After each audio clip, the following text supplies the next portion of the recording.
like to do is to give Cheryl 5 minutes, and I'd like to give Amanda 5 minutes. And I want to tell you how much I trust these people. 5 minutes? Uh-oh. Who's going to time that? Because everybody knows Somebody better set the timer. that you give me a timer, and it's merely a suggestion. It's definitely not a rule, right? I trust these ladies so much. My passion is needle pointing. I brought needle pointing with me this morning to do while they spoke because I trust them. I love it. So basically jumping off from there about how we can better support one another and not kick sand, right? But maybe help build sand castles for one another, help build, little hills and little platforms to lift each other up. I mean, that's where I'm kind of going, and I don't see Julianne grabbing the hook and pulling me off the stage, so I think I'm just going to start there. When I first entered this whole world, that is exactly what I experienced, is people building little hills and sand castles and welcoming me in and introducing me to other people, not the least of which was Alan and Julianne. One of my very first speaking events as a 2A advocate was at the Phoenix Gun Rights Policy Conference. I always forget the year, but it was 2 ago in Phoenix. I wouldn't admit to 2 o'clock. No? Don't admit to it? Cheryl and I were about 11, 12, I think back When then. we first started, absolutely. Yes, 11 right? or 12, yeah. That's about She right. was the cute one. I tried to be the funny one. But, we're seeing how that goes. But honestly, I came out of nowhere. They didn't really know anything about me, but they saw potential, I guess. I don't even know. I was born under a lucky star. And so having spoken at a Gun Rights Policy Conference, it helped other people to know me and trust me. And when I said, hey, will you come on my show? Can you guys pronounce it right with me? Gun Freedom Radio. Charlie, you win the prize. Thank you. When I would invite them on, it was just yes after yes after yes, and it just built my confidence more and more, helped me realize that I do have something important to add. Because when I got into this, all I thought was I was going to interview subject matter experts in riding shotgun and, gun rights and all the different areas of expertise that you all have. And so to be speaking, I was like, I don't have anything to say. I just ask questions, But I've learned that every single one of us does have an important voice. And when we encourage each other and build little hills in the sandbox and build sand castles together and for each other, it is so beautiful. I had a young lady come out for AmCon this year. Her name's Rhonda Mary. You should look her up on Instagram immediately. Stop everything you're doing. She is just this vivacious, bubbly, intelligent, awesome, young generation of 2A advocates and activists. I always catch myself when I want to say activist, because advocate just feels more real to me about what I'm doing. Is I'm supporting, I'm an advocate for our rights and the rights of others, our civil rights, our human rights, our women's rights. So this young woman, Rhonda Mary, I invited her out to speak at AmCon because I felt like she had something super important to share, just how she reaches that younger audience, how she engages, how she connects. And she said, I would love to come, but finances are an issue. And I said, well, try to find a travel sponsor. And she said, I don't really have a connection for that. And then Danny and I look at each other, we're like, oh, well, we have a brand. Gun Freedom Radio at AZ Firearms Auction, the Pot of Gold, like we have a brand, why don't we be her travel sponsor? So we were, and just to get her here was enough for me, but then we thought, well, you know what, why don't we use the technology? Why don't she do what we call a takeover of our Instagram account, our Gun Freedom Instagram account? So if you guys follow us on Instagram, you'll see for the last 2 days, it's been all Rhonda Mary talking from her experience to both her audience and mine. That kind of collaboration, that has got to be what Julianne's talking about, is playing well in the sandbox. And it was an amazing experience for her. She said she will definitely come back, and she would have never been here otherwise. And I would have never met her audience otherwise. But that's about my time. I hope that I've said something that resonates and encourages all of you, because all of you, just even being here is an encouragement to me. I learned something from everyone out in the hallways, on your brands, and I'm just so, so grateful for this experience and our relationships together. Thank you, Julianne. Thank you so much.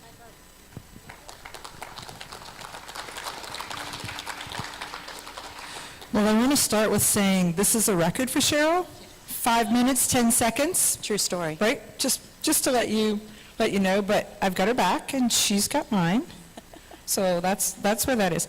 So as Julianne starts with playing in the sandbox, I don't know how many of you guys, when she said that, the first thing that comes to mind for me is the new, like the little tyke sandboxes that have lids. Do you know why they have lids? When we were kids, so I want you to visualize that. When we were kids, my dad was going to do this big concrete project, and so he had all the sand delivered.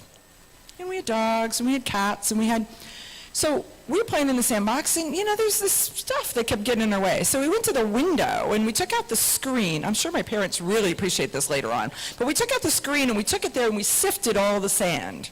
And you got an idea of what we sifted for. So now we've grown to a point where when we set our kids up with a sandbox, we put them at an advantage because we give them a lid, right? So there's that. So I want you to think about what we do in the 2A world as how we're giving the new guy a lid instead of giving them the screen off the window. This morning at breakfast, there was a group that went to breakfast, and we started to talk about how could each one of them promote their brand a little differently or a little better, or how could they do something, or how could they reach out. Or, oh, by the way, I learned the word coiffed. Obviously I didn't learn the word. Whatever that is to how your hair is like coiffed. Coiffure, yes, okay. So we had that conversation. Obviously that doesn't apply to me. There's just no level of how that applies to me. But I did learn the word smuts because I had it all over my shirt. So my folks had my back enough that they're like, you cannot go up on stage looking like that. You need to go back to your room and change. But I want you to think about what that really means in a crazy kind of way. What it really is the Second Amendment world says, I'm not going to hold you down. I'm not going to hold you back. I'm going to do whatever it takes to make it so your hair looks good, you're lifted up, you feel your best, you shine your best, you showcase your best, and how can I help you do that? So I have found in the Second Amendment world that they will give you a hand up, not a hand out. I have found in other places that people will hold themselves back from accomplishing something while they're holding someone else's head underwater, right? Because they're not reaching their accomplishments because they're trying to hold someone else down. I don't see that here. I really do see, how can I help you? What can we do? How can we do it together? What are you trying to accomplish? And who do I know that does that? And so there's so many levels of this. I don't know, how many of you guys were here the year that the I Want to Be Amanda Suffolk shirts came out? Yes. So what happened was that there's this joke that every time I do something, that if it's good, Cheryl's like, I want to be like Amanda Suffolk. If Cheryl does something, I'm like, I want to be like Cheryl. If Holly does something, I want to be like Holly. I need to up my game to keep up with these amazing men and women in the industry. So Cheryl made t-shirts, and there's 50 hot pink, I want to be like Amanda Suffolk t-shirts out in the wild. And they've been there for a couple, 3, 4 years. I have seen them in South Dakota, in DC, different places where I'll show up somewhere and someone's wearing one of those shirts, and it makes me feel as good the day that I see it in the wild as it did the day that Cheryl handed 50 of them out as this thing about I'm propping you up because you're propping me up. I think that that shirt really epitomizes how we are in the 2A world. I mean, I know that just recently, Candy and I were in D.C., and we're talking faster. We introduced faster to Alaska because we're sitting there practicing. I mean, just how can I help you? What do you want to do? Who do I know? How do I connect it? And that, once again, is what we're about, what we're doing. So everybody's out, they're doing their own thing. They're the little hamster on the wheel. But that hamster on the wheel is accomplishing so many good things. So if there's something that I'm doing that you see would help you, reach out. And I'm going to offer that same thing, that if there's something you're doing that Cheryl can help you with, reach out. Or Holly, or Charlie, or Derek, or Amy. I mean, you just slow talking Rob Morris. So anyhow, there's your invite. Thanks.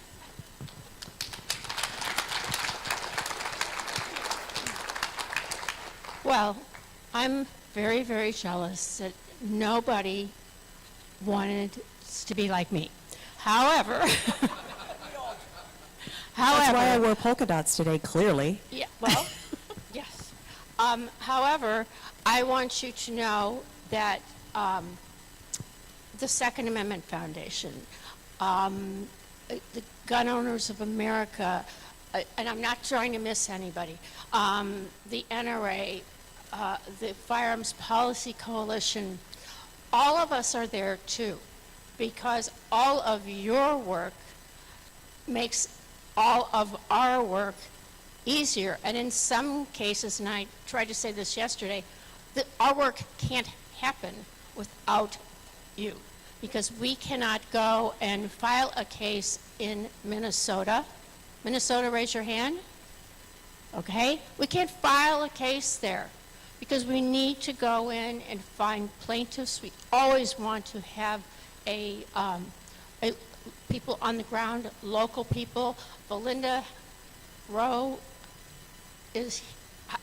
I don't even know how many cases we have filed in Illinois together. And the really good thing is, Illinois Carry files them, the Illinois State Rifle Association files them together.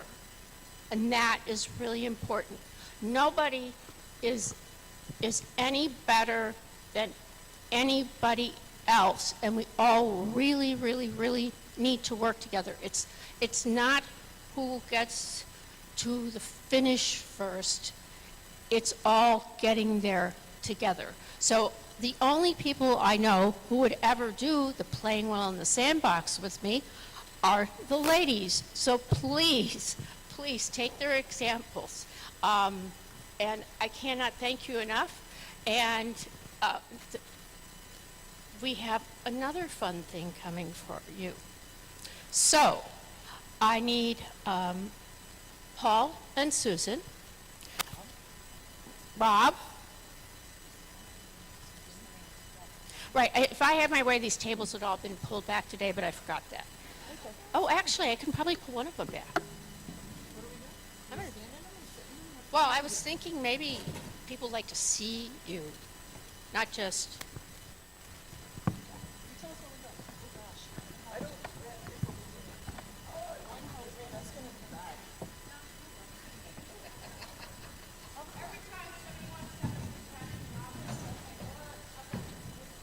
The good thing about being the AV guy is you can bring your own microphone along with you. Okay, so what do we got? Are you going to stand them up there?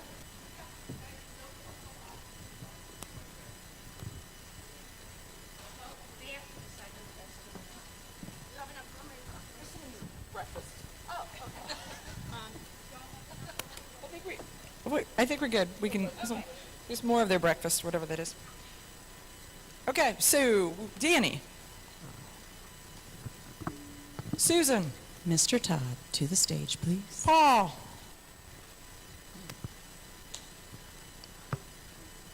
Gail. Stop, up here. They want them up here. See, she's doing that, so she wants to be there so you can see my shiny boots. This is all about my shiny boots. There you go.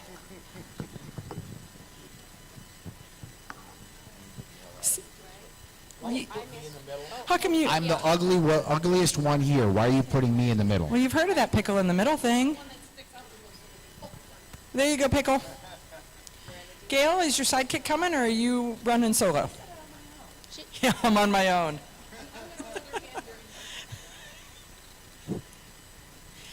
I actually think that somewhat sets the stage when he says, I'm on my own. Oh, no. I have a microphone, okay? So, you have Gail, you have no idea how happy Moss was when I said you'd handle it by yourself. Well, there you go. It was such a sigh of relief. I'm happy too. Yeah, well, I thought the whole idea of this is it's the Second Amendment family. Bring Julianne up. Blue. I'm sorry? He's instructing the sound booth. You're good. Just talk into the mic. Okay. I think COVID has gotten me sort of like this, all of us. But anyway, this is a Second Amendment family. Rob, yes, and Amanda are brother and sister.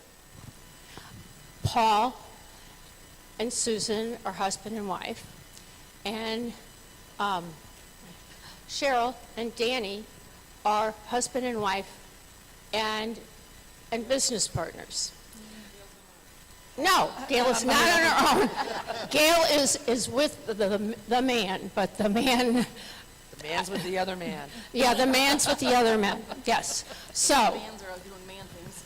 Yeah, man things. They always think those are man things. I'm like, those aren't man things because we'll clean up after you later. Okay, so, Why'd I have to flush Susan, the toilet? Susan, Yes, ma'am. when you and Paul met, Everywhere. were you both shooters?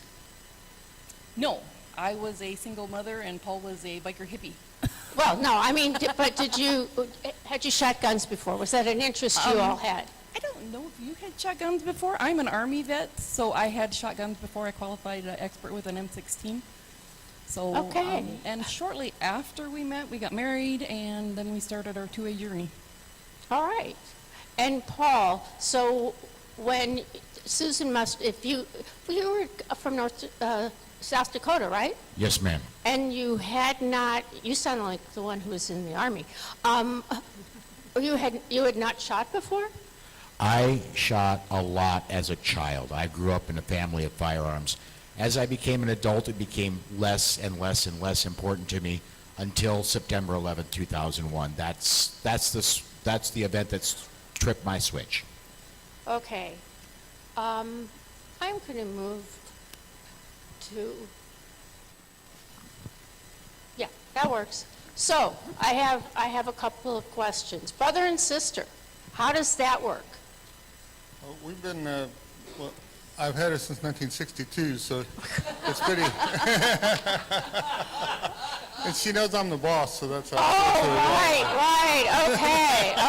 Baloney. Was that external? I'm sorry. Okay, so, I think, Amanda, you said you grew up shooting? Well, my first shooting experience was they were all shooting, and for some reason my dad brought home a truck, and we were going to shoot at the side of the truck. And so they told me to shoot the bed of the truck. Don't shoot, I'm 6. Don't shoot the windows out because we're saving the windows. So immediately what did I do? I shot through the passenger window, out the driver's window, and that was the end of it. So my first shot was with a muzzleloader through both of the windows. Oh, muzzleloader, yeah, you couldn't miss. So you two have continued on, the family, shoots together, stays together, or how does that work? Do you go shooting often, or what? Oh, she's saying shoots. Here's the second part, is Rob's like, what? because he doesn't hear a lot, and so it's always this. So frankly, I'd gone through my job world, and I lost my job, and I was like, what am I going to do? And he's like, well, if I got to do anything I wanted to do, it would be I'd open a firearms training school. And I was like, you're nuts. There's no money in that. And so I wrote a business plan to prove him wrong, and then we were in business. And then he had another idea, and I was like, no, that's not going to work. And then we were doing that. So you're my rock, right? Well, it's kind of funny. I have ideas, and she's the motivation that pushes us through the thing. So sometimes I built an exploding target one time, and when we set it off, we had to hide under the car for a couple of minutes because we had no idea where it was coming down. And Okay. But he named it El Bigo Bango. Bingo bango. Okay, so who is better with plumbing and who is better with electricity? Good question. So Rob, we do rehab houses just for fun. So I do the electricity stuff, and then he does the plumbing stuff. right, she doesn't like the secondary plumbing. The incoming's fine, but the outgoing's not something her. Okay, No, the one thing that we do is I am flexible and he is not. So he does all the tall work and I do all the low work. So that's kind of the split in work. And Danny's down here giggling because you said doo-doo. Gail. Yes. How often are you used to being at something by yourself in terms of Moss is missing?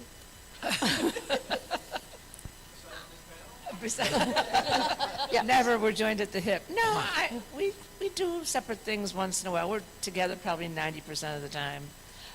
So do you shoot as well? As well as he does? No, not as well as he does. Not quite as well. But I wouldn't claim that I didn't Well, shoot I do have a better. few $5 bills Okay. stuck in my safe, which Okay. I won from Mast. But, yeah, I met Mast because I was a shooter. I took his class. I sat in the front row, and the rest is history. 20 years ago, last month. All right, well, you asked Moss sometime about Las Vegas and the electrical closet and the duct tape. I don't think I want to know. Yikes. Moss decided that he wanted me to model a belly holster, and it was a little too big, and we need to find some place where it wasn't too public, and it was very funny. He Very, thinks very duct tape is the answer to everything. Yes, it was pretty hard to get off. So I'm going to go to Cheryl and Danny. Now, you two are attached at the hip. Literally, Yes, right yes. now. And you shot when you were young. Danny, what about you? I shot, yeah, we both shot, but we didn't know it when we met. Guns were just, yeah. When you started shooting? Oh, I started shooting when I was probably, I can't remember, 3, 4 years old.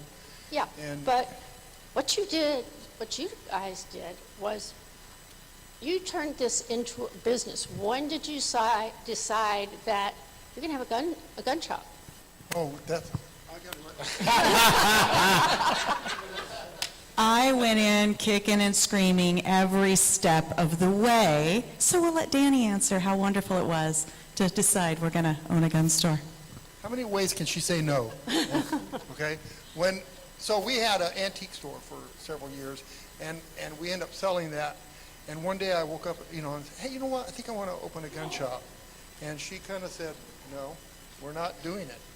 And so we did. And, it just came, I've been guns all my life. I was selling guns before I was, 18 years old. Don't want to know about it.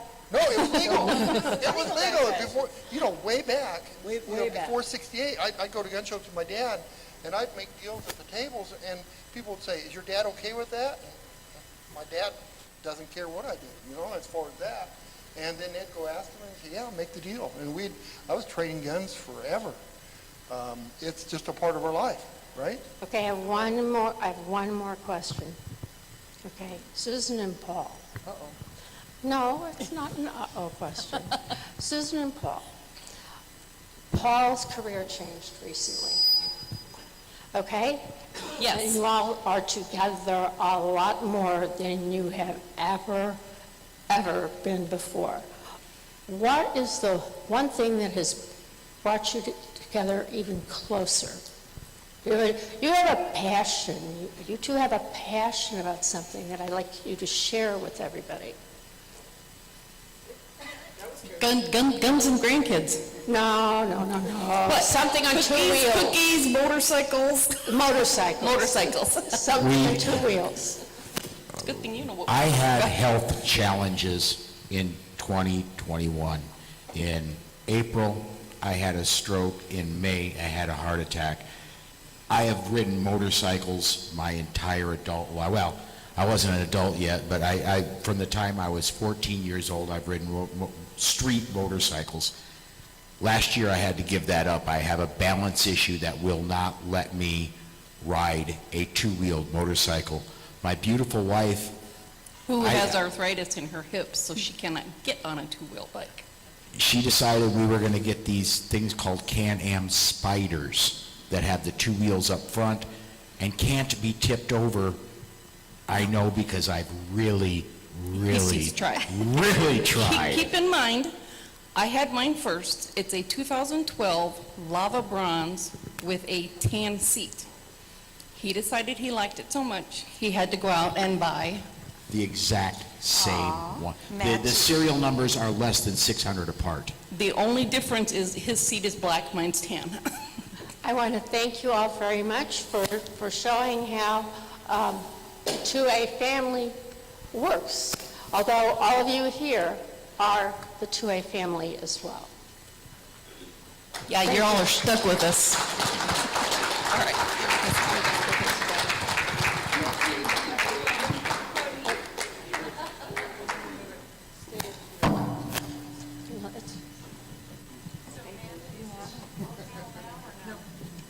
I'm actually going to lay this back. So you want to move that back? Or? No, That is live. get up here for just a second.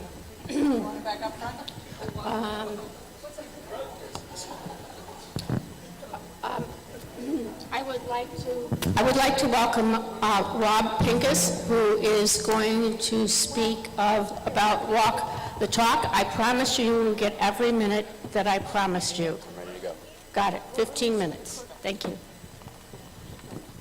Is green, okay, good, green is working. Good morning, everybody. That half can sit, this half can sit, Can I sit on this while you guys just move me around? right?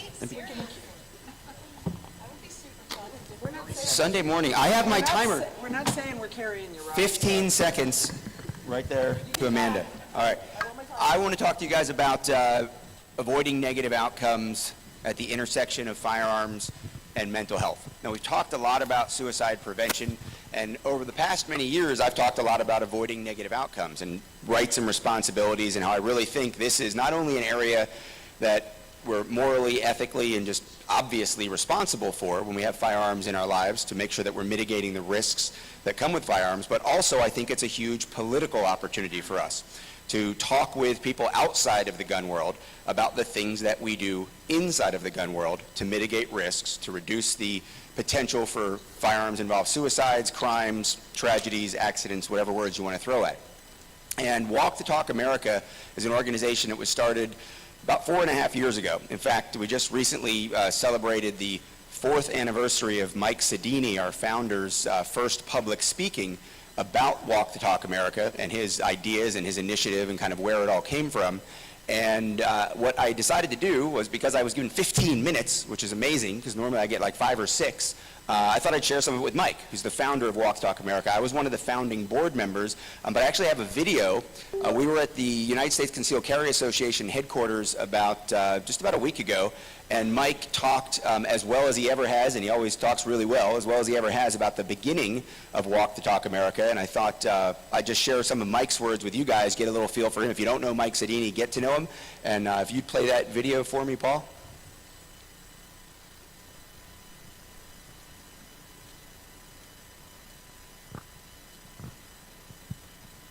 One of the things that I did notice about the firearms industry is that we didn't run towards the negative outcomes of firearms because we didn't want them to be weaponized against us. So I'm going to segue into kind of a sad story. In 2009, the president and my dear friend of my company took his own life with a firearm. And he was a pretty popular guy. And looking back at it, his funeral was like a who's who of the firearms industry. And I remember thinking how weird it is that we have this issue. This issue plagues our community. We always have first responders, people that we hold near and dear, combat vets, active duty military that would show up to SHOT Show, and then the next year they wouldn't be there, but it's like we couldn't talk about it. It's like the movie Twister, it's like an F5. And when we buried Bill, I remember thinking how weird it is that there are no articles about him. We're not talking about him. It's like we just buried him and went on.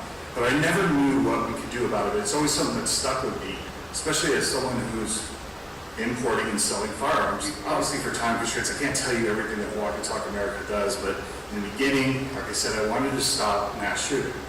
And it was people like Mental Health America and some of the leading professionals on the mental health side that pushed the focus back to suicide prevention. And I remember it was one of the most depressing days of my life, and we're getting to another oh shit moment. But I had a board meeting and I had to tell them, we can't just give money to Mental Health America. They don't have the answers. Because I was looking for them to write programs that we could implement, and they were like, we could write these together. But they had no clue on what to do.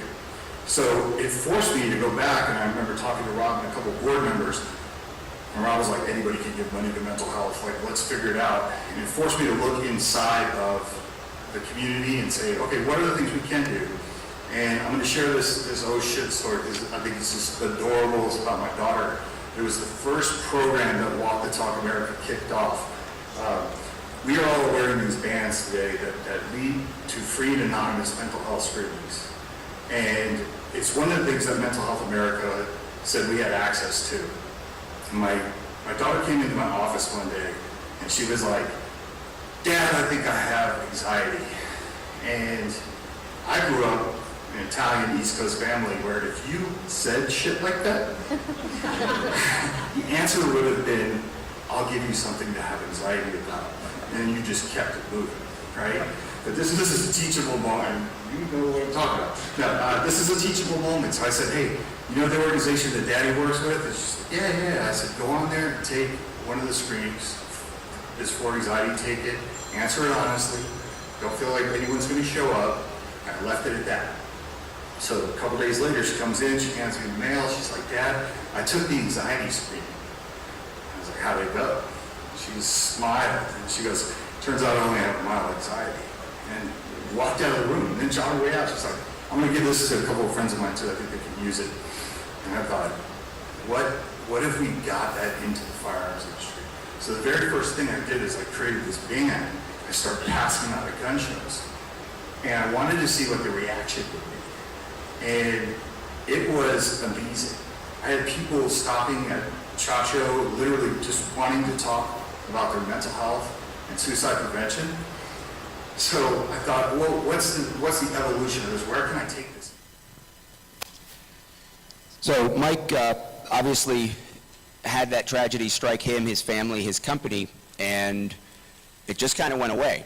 And I think that I'm not going to ask you to, but if you think about it, you probably know someone in the community, you probably know someone involved at your gun shop, your local range, your gun club, maybe your organization, who also has been visited by that tragedy. Maybe your families have as well, that person who took their life in a moment of desperation, a moment with a lack of clarity, where they couldn't find another option. And what we want to do, obviously, is give them as many options as possible. And I'll talk about some of the programs that we do at Walk Talk America, but that first one, these bands that we've been wearing for almost 4 years now, WTTA.org/love.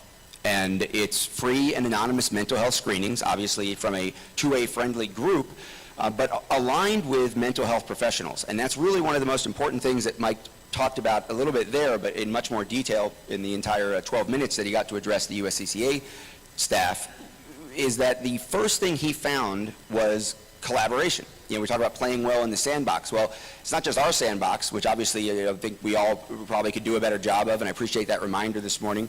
But even outside of the sandbox, the bigger sandbox, the earth, right? Like all humanity, playing better with others as well, even if they don't understand us. And that's a big part of advocacy, and that's a big part of outreach.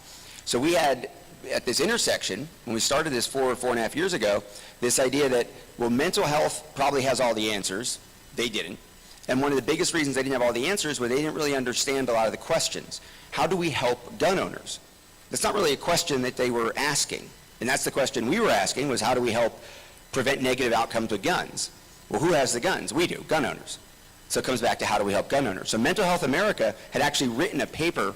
It was one of their position papers they had written a couple years before Mike started this journey, and they said very loudly and clearly that they were going to remain neutral on the issue of firearms. They did not want to get involved in firearms politics, and they knew, they didn't know how to do it, but they knew that working with gun owners was going to be something important if they were really going to reduce guns being involved in suicide. And obviously we felt the same way. So we worked with them to come up with this free and anonymous mental health screenings that people can take. And of course, I get it. I've been part of this community since the 1980s. What do you mean free and anonymous? Somebody sees the website traffic. Maybe they do. But we don't, they don't. As far as we know, it continues to be free and anonymous. It continues to be something that a lot of people, thousands of people every quarter now, we get the reports of how many people use it, which screenings they take, and we see the results of it. And when we see the results, they're obviously anonymized. But just like the story Mike told, the vast majority of people that take these screenings find out, you know what, I don't have a problem. And that gives confidence to proactive mental health care. One of the things I've talked about in being involved with mental health community is, one of the frustrations is we don't have proactive mental health care in the gun community or even in our society, and that's starting to change. So as you get a dental cleaning that your insurance pays for a couple times a year, right? You get cancer screenings, you get the mammogram, you get the colonoscopy, you get these things to say, we know this is worse if we don't check. So we're going to go through the cost and expense and effort to check. Well, I just found out I'm an independent operator, right? I haven't had a job as far as my dad's concerned for over 20 years.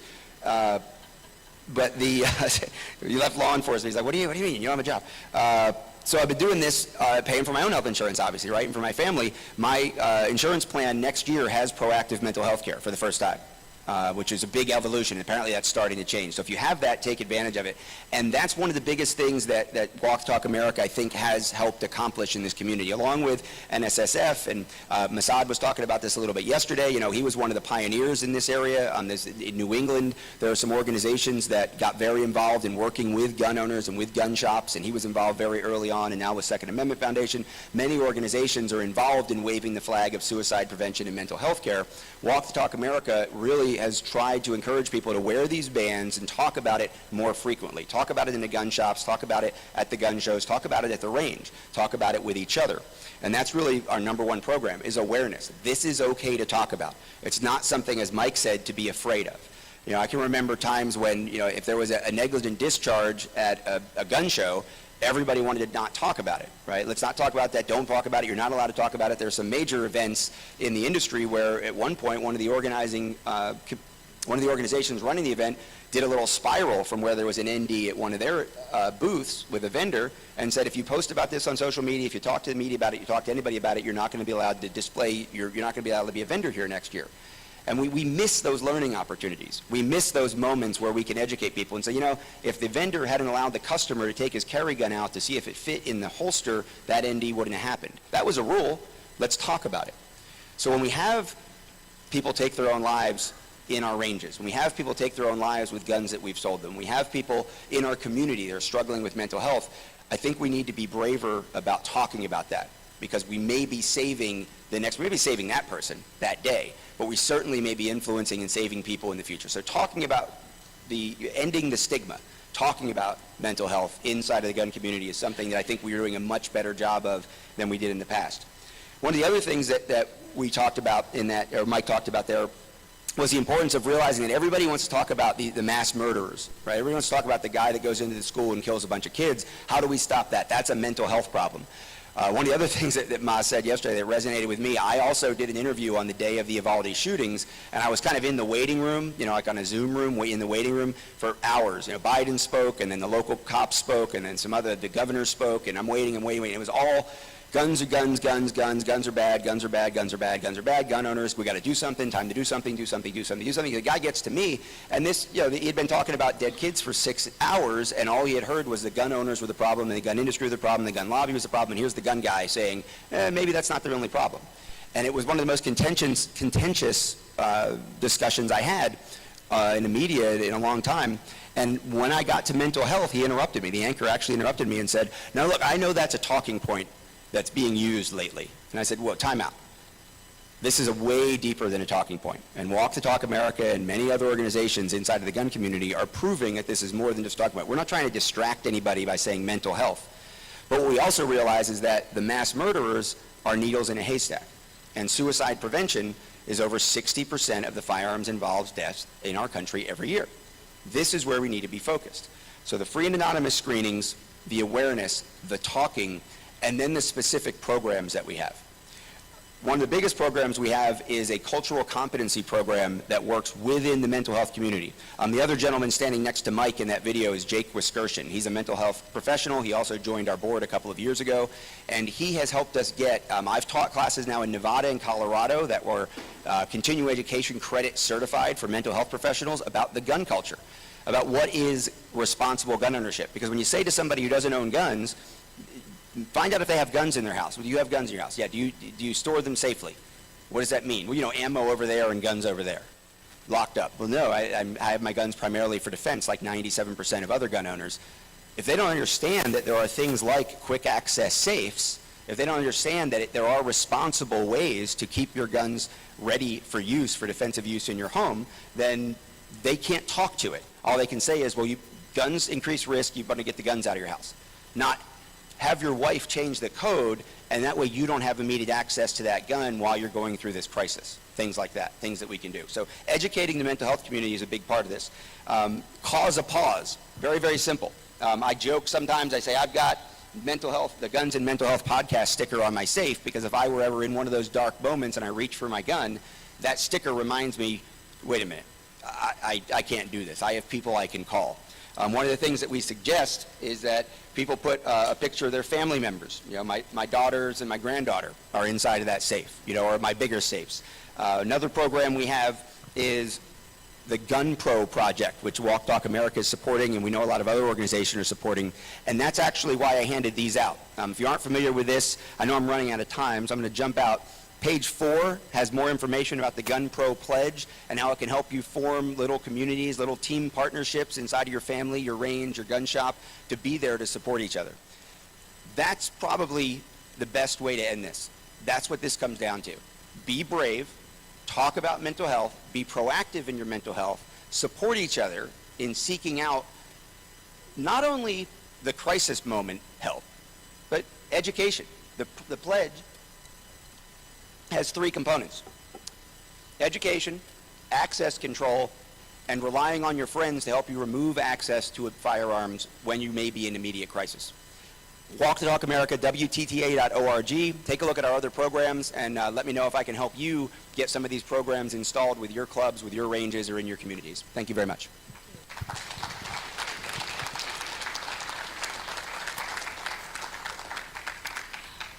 I am entirely responsible for us running late. However, if anybody has looked at the agenda, you will see there is 30 minutes left at the end for questions and answers. I always have a way out. So could I ask my state panel to come up and speak? I've got Valinda, Brian, and the person who's representing Alexander Rubio, and if everybody would just take just a moment. Alexander Rubio's brother died very, very, very suddenly, so if you just take a moment to think about him and think about his family. Thank you.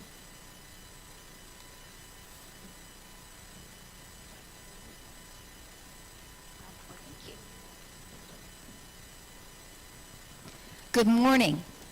Valinda Rowe, spokesperson for IllinoisCarry.com. And as most of you know, Illinois is not a real friendly state for the Second Amendment. and it's been an especially difficult last few years. We have had a supermajority anti-Second Amendment Democrat-held House, Senate, and an anti-Second Amendment Democrat governor. So it has been very, very difficult few years. We now have registration of our firearms that are purchased through state-licensed firearm dealers, and we are set to have registration of private transfer of firearms beginning January 1, 2024. That has passed in our House and Senate. The governor has signed it. We're hoping a change in the administration with this next election, that possibly we could get that repealed. So, as you can tell, legislative advances in the state of Illinois have pretty much come to a standstill. So our efforts have focused primarily on litigation and securing our rights on a local level. You may have heard of the Second Amendment Sanctuary County movement. And this effort has included town hall meetings throughout the state, educating people about the infringements that our legislature has passed, the governor has signed. And what we are looking for is state's attorneys and sheriffs and local judges who know what the Second Amendment is and will stand in defense of the Second Amendment. And we have at the same time they're infringing on our rights, they have passed and signed into law the Safety Act. And it's amazing how they name this legislation to be the opposite of what it actually is.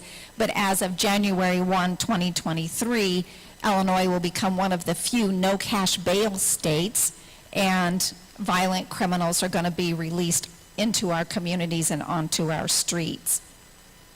So our local focus has been on county sheriffs and state's attorneys who publicly vow to protect our constitutional rights through their option of discretionary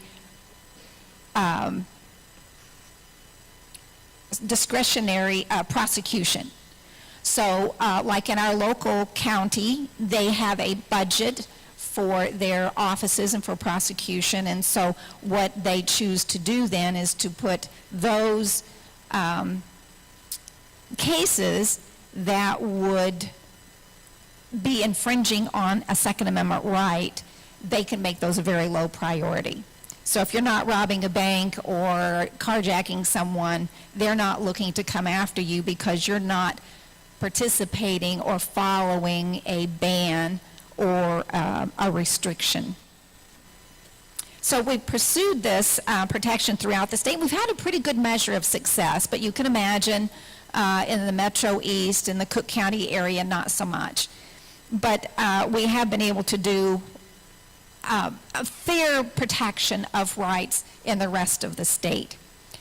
So I have to say that our light in the dark times has been litigation in our courts. And we have had the Illinois Supreme Court and our federal appellate court, Seventh Circuit Court, actually step up to protect the Second Amendment, and we've gotten some good rulings. So we've built a foundation on McDonald versus Chicago and Ezell versus Chicago. Our Illinois Supreme Court in several cases has ruled that the restoration of Second Amendment rights is not contrary to federal law, which had been the case before Johnson versus Illinois State Police. The attorney in that case a few weeks ago, was David Jensen, who spoke before. He spoke yesterday, and we prevailed in that, and now people who have lost their rights are no longer permanently banned. They can have a process through the courts to have their rights restored. We couldn't have done any of this without the Second Amendment Foundation, who works very closely in, like they said, we come up with the plaintiffs, they provide boy, I can't believe how fast that time goes. But we have, very quickly, we have the Vivian Brown case, which is challenging the Floyd Act. It's been to the Illinois Supreme Court twice. They punted it back down to the lower courts.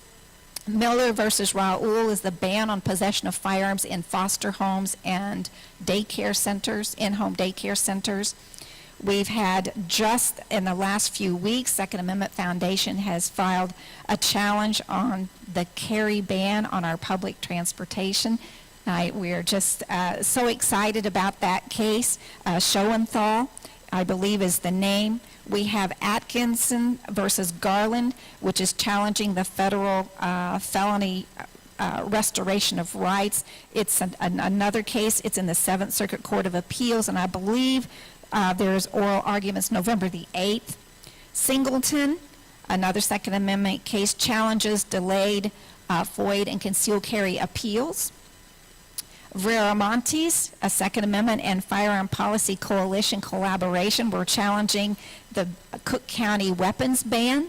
The U.S. Supreme Court denied hearing our Wilson versus Cook County, so this is a follow-up case to that. So we're also preparing litigation against ghost gun ban, the recent wave of clear and present danger revocations of firearm rights without due process, and several other cases. Couldn't do it without the Second Amendment Foundation. I get emotional when I think about Alan and Julianne being there for us. The state of Illinois would be an abysmal, dark hole for the Second Amendment without them. Thank you so much. Thank you. We've had fun, haven't we? We have.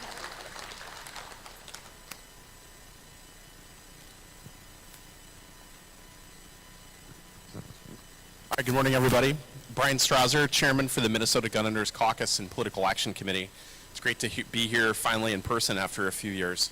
So what's Minnesota like other than the land of 10,000 lakes? Well, we're purple. In the Twin Cities metro area of Minneapolis and St. Paul, we have a progressive voting bloc that is so strong they put Ilhan Omar in Congress, and we have Keith Ellison as our Attorney General. So you can imagine, as gun owners, it's a lot of fun. We have a Minneapolis City Council who took the stage 2 years ago and said they were going to completely eliminate their police department because we were going to be safer without the police. Earlier this week, Mayor Jacob Fry, the mayor of Minneapolis, who has less leadership ability than any big city mayor I've ever seen, picked a new police chief for the Minneapolis police. And in a department with a major morale problem that's only at 60% strength, a city council that doesn't support their law enforcement officers, and has had an explosion in violent crime, who did he pick? Brian O'Hara, the current deputy mayor of Newark, New Jersey, who was the police chief in Newark for 2 years, where crime went up 13%. And the way to fire him was to promote him to deputy mayor. His solution for crime in Newark was to stand up with the New Jersey governor and call for more gun control. Thank you. We have news for him. He brought up gun control and gun violence during his initial comments after his nomination. And with respect to my friends here from New Jersey, we're not going to have New Jersey-style gun control in Minnesota. 500,000 of our citizens have permits to carry. It's going to be a different world for Mr. O'Hara. Until the recent elections in Virginia, we had the only divided legislature in the country. Our Senate's controlled by a pro-gun Republican majority, and the House is controlled by Democrats. And even though the Democrats have control, they don't have an anti-gun majority.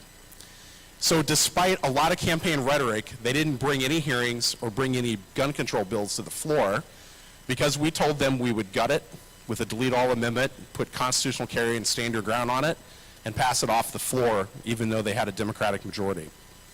We have an anti-gun governor, Tim Walz, who was an A-rated NRA-endorsed congressman until he decided to run for governor. And then he signed on to every gun control bill you can think of. So everything's up for grabs for us in November. Attorney General, Governor, the House, and the Senate. We think we'll hold the Senate. We think we'll take back the House. And we're going to do that despite Michael Bloomberg spending $3.5 to $4 million and 6 full-time staff in Minnesota.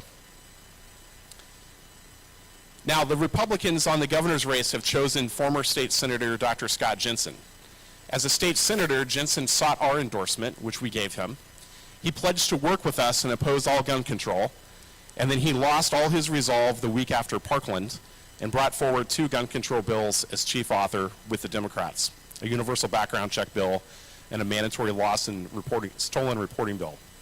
After a month of pressure where we put 10,000 letters into his Senate district, he backed off the background check bill.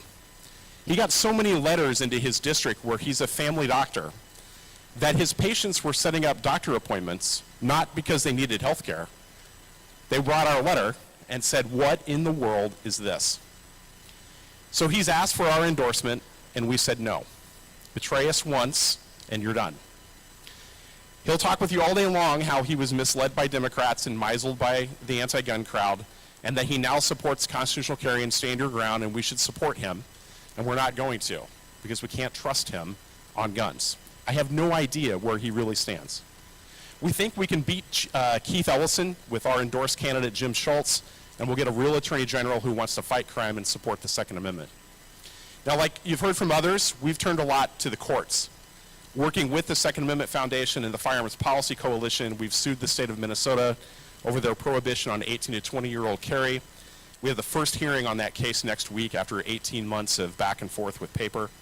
We sued the State Agricultural Society, which is a governmental entity in Minnesota, runs our state fair, because they decided to prohibit firearms and install metal detectors. We lost that case despite a state preemption law because the judge ignored the Bruin case, said the case didn't meet strict scrutiny and the state fair was a sensitive place anyway because it was too crowded. That was dismissed a few weeks ago. I want to talk briefly about a couple things that have worked well for us, and then I'll wrap up.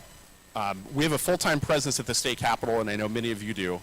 We have to be there because we have really slim pro-gun majorities, 3 seats in the Senate and 1 seat in the House. And we need to make sure they don't wander. We're there every day answering questions and helping our legislators message on pro-gun rights legislation and more. We've had a monthly recurring membership program since Parkland. And even though most of our donors give somewhere between $3 and $15, this has enabled us to grow our staff, grow our capabilities. So if you're not doing some kind of recurring donation program, you're missing a great opportunity to grow your org. And then lastly, we have stuck to our principles, and we've done so loudly. And I know many of you do the same. The story I'll tell around this from February of this year, a law-abiding gun owner, a 22-year-old black man, was sleeping in downtown Minneapolis on his cousin's couch. He was under a blanket, and he was awoken by loud bangs and screaming and yelling from 8 different men. He had no idea what was going on, and he did what you or I might do. He reached for a legal means of self-defense. That young man, Amir Locke, was then shot and killed by a Minneapolis police officer as a part of a no-knock search warrant. The police did not announce their presence. They opened the door with a key and then came in and started yelling. Amir was not the subject of this warrant. He was not involved in criminal activity. He had a job, he had a permit to carry, and he had done nothing wrong. We made a statement when the body cam video came out that clearly showed a confused young man responding to flashlights and screaming men in his apartment, or his cousin's apartment. And in that statement, we said that black men, like all citizens, have a right to keep and bear arms. And black men, like all citizens, have the right to be secure in their persons, their houses, their papers, and their effects against unreasonable search and seizure. Now, we didn't have to make that statement, but we did so because we thought it was the right thing to do. And it completely killed the rhetoric that had already started in Minneapolis and nationally, that gun rights groups don't speak up when law-abiding African-American gun owners are killed. That's who we are as an organization. I know that's who all of you are as individuals and organizations that stand on our principles. We're going to elect a pro-gun majority in November. We're going to pass key Second Amendment legislation in 2023. We're going to win these cases in the courts. Thank you.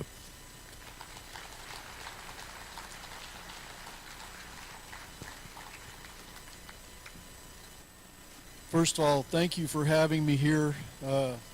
It was the last minute to put me on the agenda, and I appreciate it. How many of y'all in the room are veterans? If you raise your hand. How about a round of applause for y'all? Or a salute. I appreciate your service. I retired from the Army 25 years ago this month. I'm the president for the Texas Handgun Association. I'm on the board for Texas State Rifle Association and on their legislative committee. I want to know, bear with me as I ask a couple questions, how many in the room are from Texas? Okay, how many of you are members of the NRA? Just the people in Texas. NRA, okay, GOA, okay, Texas State Rifle Association, Texas Handgun Association. Okay, so do you see what we just did? We need your help. How many of you think Texas is this big gun-friendly state that is not under attack by the left? Good, no hands.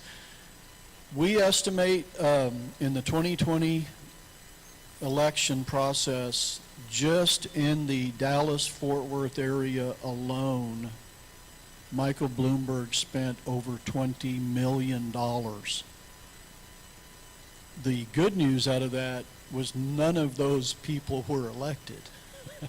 So, yeah. Another question, you don't need to show your hands on this one. I'm assuming most of y'all are armed. I was at a narcotics conference in San Diego about 35 years ago, and the instructor asked, there was about 400 officers in the room, and he asked, how many of you are carrying? And about 30% raised their hands. We're on the border. We're very near Mexico. And the whole focus of the conference was on the fact that we realized the cartels are doing counterintelligence on federal agents. And you're not armed. There's a problem here. When you need your gun, you need your gun. So I encourage you to carry everywhere you go.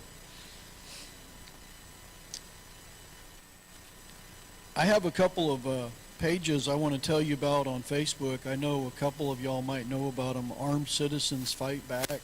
I stole the idea from the NRA shamelessly. And then for giggles and grins, stupid stuff Biden says. Keeps me busy and keeps me banned. So we do have a couple of things coming up legislatively. Like I said, everybody assumes Texas is a gun-friendly state. We're under attack. There's the same old people file the same old bills every 2 years. Last year we had over 400 gun bills introduced. About 200 were anti-gun.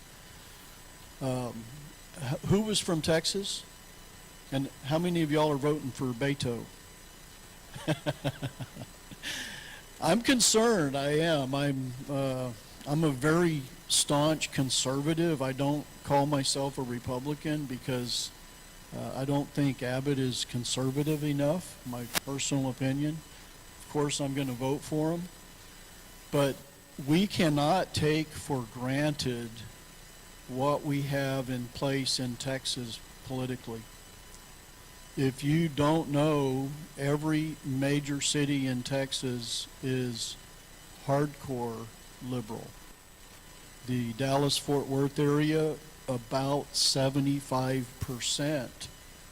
So the only thing in Texas, this gentleman mentioned purple. Yeah, we're purple. The only thing that's keeping Texas conservative is the sheer size of the state, and the rural areas like where I live, we're about 95% conservative where I live. So we cannot slack. We have to keep on it. We have to keep on our legislators. I'll tell you right now, I am concerned after Uvalde, the Uvalde shooting. We had one as well in Odessa, you may know. I am concerned what is going to come out of Austin this next session. On our website, we track the bills that are filed and we track the progress on them.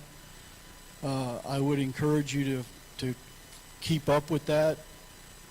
I'll tell you, I was so dismayed After the shooting in Odessa, the legislature put on what I call a road show. They did mobile testimony, which is a good thing to reach out to the citizens.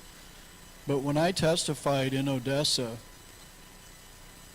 I am not kidding you, the Moms Demand Action folks were about 10 to 1. That should scare you.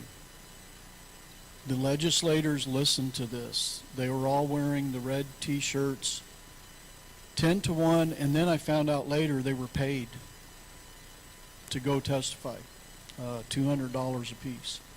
So I have a bunch of these flyers here, and conveniently on the back it says top 10 reasons why to join. I would encourage you guys to get involved. The thing that makes the Texas Handgun Association different than the rest of the gun groups is we actually do training. We have a conference where we will have legal come in, talk to us. Criminal defense attorney will talk to us. The sheriff will come in and talk to us from a law enforcement perspective. We work closely with Texas Law Shield on their first aid class that they put out. If you have not taken that, it is superb. It's about 6 hours long, and it's the best $60 you could spend. So I don't want to take up a lot of time. I know somebody's lingering behind me here. Thank you guys so much. Thank you. Thank you very much. Would you tell Alexander we really miss him? And I don't have your name on my agenda. That's okay. Okay. No. Yes, I'm honored to be invited here today on behalf of Alexander Rubian. So please keep him in your thoughts and in your prayers. And Alexander, love you. Wish you were here with us, and hope you guys are doing well. All right, so my name is Daniel Francisco. I'm a friend of Alexander's. I'm the only guy here the entire weekend that you'll meet with pink glasses, so you're not going to forget me. I am a lot of things, but 10 years ago, I never would have imagined I'd be doing any of this stuff. I'm a plaintiff in federal court for the Firearms Policy Coalition in the case Francisco v. Cook for New Jerseyans' right to carry. I'm a councilman in my local town. I'm the founder of a small nonprofit called Blue Star Union in New Jersey. But most importantly, I'm a contributor and a collaborator with Alexander Rubian at the New Jersey Second Amendment Society. But if you knew me about 15 years ago, you'd never imagine I'd be involved in the Second Amendment or political world whatsoever. My parents are immigrants from Portugal. We did not grow up with guns. New Jersey does not have a gun culture. Guns are cancer in the culture in New Jersey. Everybody is scared of the firearms. They don't understand them. The only understanding that I had, that my parents had about firearms, was my father was drafted into compulsory military service under a fascist dictatorship. And he told me a story when I was a little kid that his drill sergeant, when he messed up during drill, would lay him prone, put his knuckles on the ground, lay his H&K G3 over his knuckles, and his drill sergeant would stomp up and down on top of his hands over that frame, breaking his knuckles. That's what his only interaction with a gun was in his life. Once he got out of the military, he said, I'm done. He immigrated here, never touched a firearm his entire life until I got to him in my adult days. So I never was around guns, and most people in New Jersey were like me.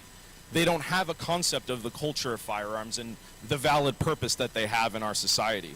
So I went to college agnostic to politics, agnostic to guns, and I came across a group of activists that eventually became the group Project Veritas. How many of you have heard of them?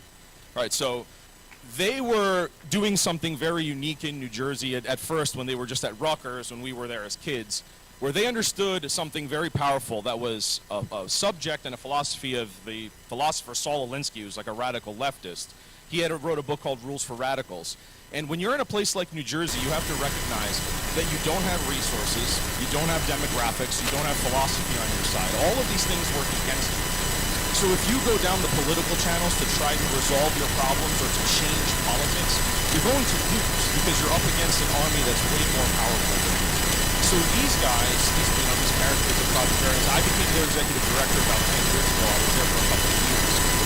We wanted to bring, at that time, those tactics from Project Veritas of leveraging culture against the enemies of our natural rights, as opposed to trying to go down the democratic or the political route. When you're outnumbered, that's a futile. So So I met Alexander about 10 years ago because I was speaking, for those of you who are familiar with Anthony Calandro in New Jersey. He has Gun for Hire up in North Jersey, his old location in Belleville. I gave a speech about a project that I did with the Westchester Journal News. How many of you remember about 10 years ago, a publication in Westchester, New York, got an API with Google Maps and uploaded from a Freedom of Information request all of the addresses of handgun owners in Westchester County. There was this enormous outrage. Lawsuits were flying, threats. It was part of the public discussion. You know, all the cable news were wall to wall talking about it. None of them were able to get them to take the map down. Do you know what took the map down? Us. Here's how we did it.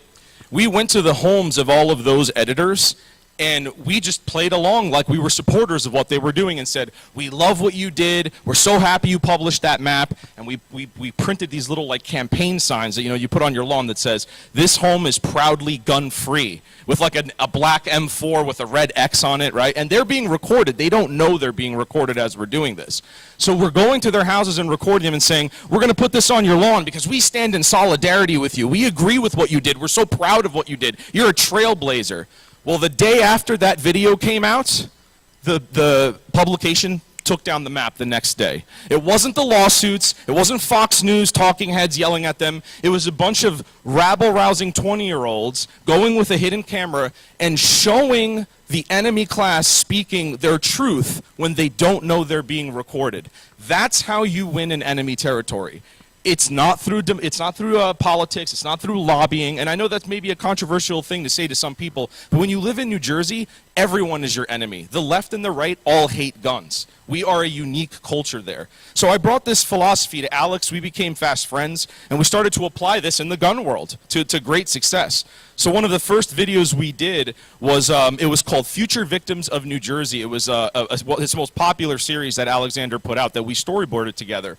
So in New Jersey, your firearm permits are adjudicated by your local police department, and you have to go through them, right? So we had a handicapped activist, and this was not an actor, he's actually a handicapped individual, go to a black detective in Orange, New Jersey, which if you're from New Jersey, this is an urban area.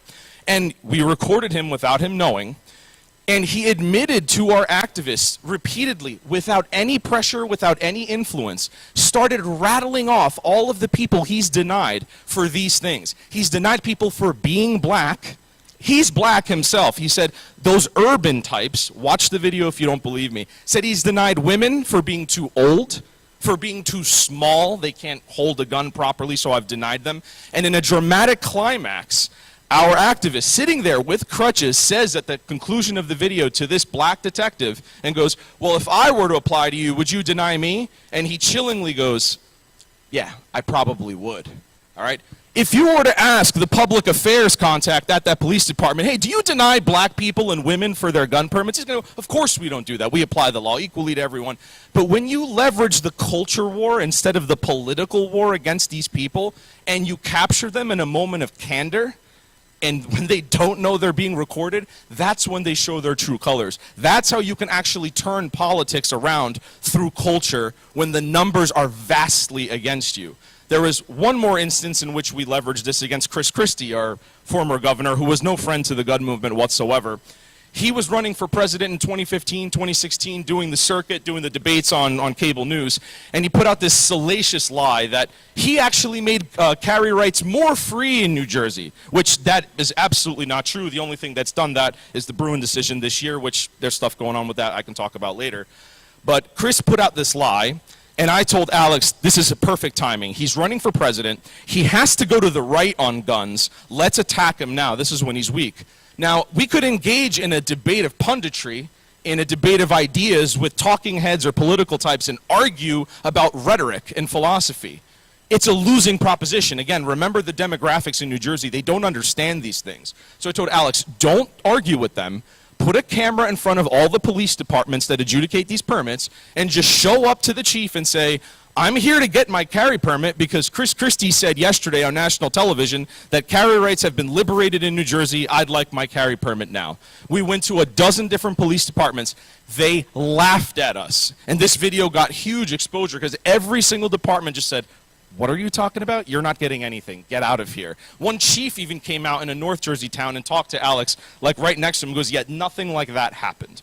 So that's sort of the philosophy that we want to bring to New Jersey. That's what we like to do. We like to leverage power structures through culture, not through politics.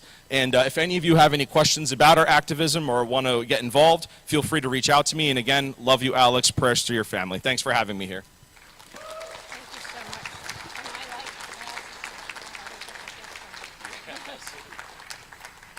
Okay.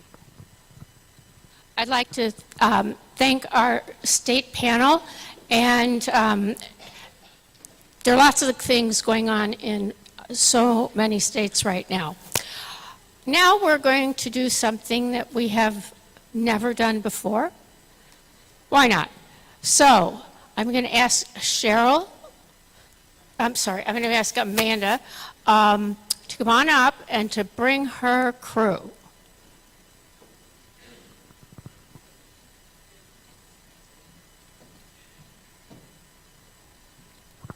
Well, thank you so much. There's enough room there. We're good. So come on up. You guys are going to stay here in the front. So let's see. So if you guys are looking at your agendas, Craig, I'm not telling you why he's not going to be here later on, but he's got something. So he swapped with Nikki, and so Nikki, who is on this panel's listing, is going to be on Cheryl's panel, and so just so you know. Okay, do I have a couple mics? And are your mics lit up? There's a button. Where's the second mic at? There's a button on the back side of the... Testing. Side of the bottom. Okay, so here we go. So, so here's our group. And so first thing I want to do is I want to introduce you to this group of amazing Second Amendment. I don't know whether, are you activists? Are you informants? Are you information I don't know. I guess informants is probably not a good word, but something in that era. So here's what I want. Have you guys ever practiced your elevator speech? 2 sentences, who are you, what do you do? We'll start with Amy and we'll work down the row. Good morning, everyone. My name's Amy Dillon. I'm a Marine Corps veteran, former drill instructor, combat marksmanship instructor, and data analyst. That's what I did in the Marine Corps when I was active duty for 12 years. 2 sentences, elevator speech. I now work in the firearms industry. I'm doing multiple things. Hey everyone, my name is Derek LeBlanc. I'm president of the Kids Safe Foundation. We're a foundation out of Oregon. And so since our founding back in 2016, we reached over 26,000 kids in 5 states and taught them life-saving skills. My name is Craig DeLuz. I do digital communications, and I've been a Second Amendment advocate and activist for about a decade. I'm John Petrolino. I'm from New Jersey, fighting the fight from behind the iron wall. Author of Decoding Firearms, and I write for Bearing Arms and Ammo Land. My name is Yehuda Reamer. I run a brand called the Pew Pew Jew. I write children's books on firearm safety, and I love stirring the pot. Hard to follow that.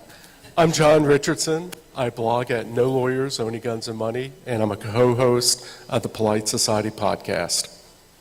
So one of the things that Julianne said to us, Cheryl and I, when we were talking, was she could ask this group of people to give a speech, and they would give their speech of the typical thing that they do, the thing that you guys know them for. And instead, we want you to get to know them for the other things that they do. They are deliberately more than a one-trick pony. So we're going to start with Donna, since John's got the mic, we're going to start down at your end. Why are you doing what you're doing, and why didn't you leave it for someone else? I'd been reading blogs back through the early 2000s up through 2010, and I said, I can do this. And it was just a creative outlet, and I kind of specialized at the time in legal cases, and one of the very first ones was an SAF case, the first case after McDonald, Bateman versus Purdue, which was in North Carolina. So it went from there. Okay. I'm sorry? Oh, make sure that you're speaking to the mic. They'll yell at me over here. So, okay, so Yehuda, I'm going to ask you the same question. Why you and not someone else? Why me not supposed? Well, there was definitely a lacking of Jewish presence, and when I say that, I mean Orthodox Jewish presence in the firearms industry. And I started a company called the Pew Pew Jew after writing about 5 books on firearm safety to education. And now I'm just bringing the fight to anyone trying to take our gun rights, especially the liberal Jews of America who are on the forefront of taking away our gun rights. Okay. So, being from New Jersey, the question is, it's a great question, and everybody seems to kind of answer this, if not me, then who? You know, if you see a problem, we could sit here and we could talk about it, but we're not doing any good by just hitting the like and hitting the share. We have to get out there and do it ourselves. So if you're not going to do it yourself, who will? And that's kind of why I did it, especially in Jersey, where you can tell we're fighting an uphill battle. Okay, Craig, I'm going to switch questions for you. What pushback have you gotten for being an advocate? You know, it's funny, being in California, if you are someone who is known as a gun guy, someone who's involved in the firearms community and Second Amendment advocacy, you get a ton of pushback. Well, one thing you get is you get a lot of questions. But the pushback that you get is that it's kind of like when you stand up for conservative values and they call you racist, right? It's a way in which to discount you no matter how credible the information that you are bringing to the table is. And so by saying, oh yeah, that's a gun guy, that is like calling you a racist in California, because now all of a sudden, nothing you say, no matter how intelligent you are, no matter how factual and correct you are, to them, it really doesn't matter. And so that's probably the biggest thing when it comes to having conversations, in particular, about the Second Amendment and about policy. Okay, Derek, same question. What pushback have you gotten to being an advocate? Well, until recently, there was very little pushback. You know, obviously, it's the way we present that message. We present the message in a positive way and show meaningful solutions on, you know, if we can just sit down and have a conversation, we can truly come to an understanding, because we all want the same thing at the end of the day, and it's to protect our kids, right? We just all have different ways of having that in game, right? And so I guess probably the most difficult time for me has been since Uvalde.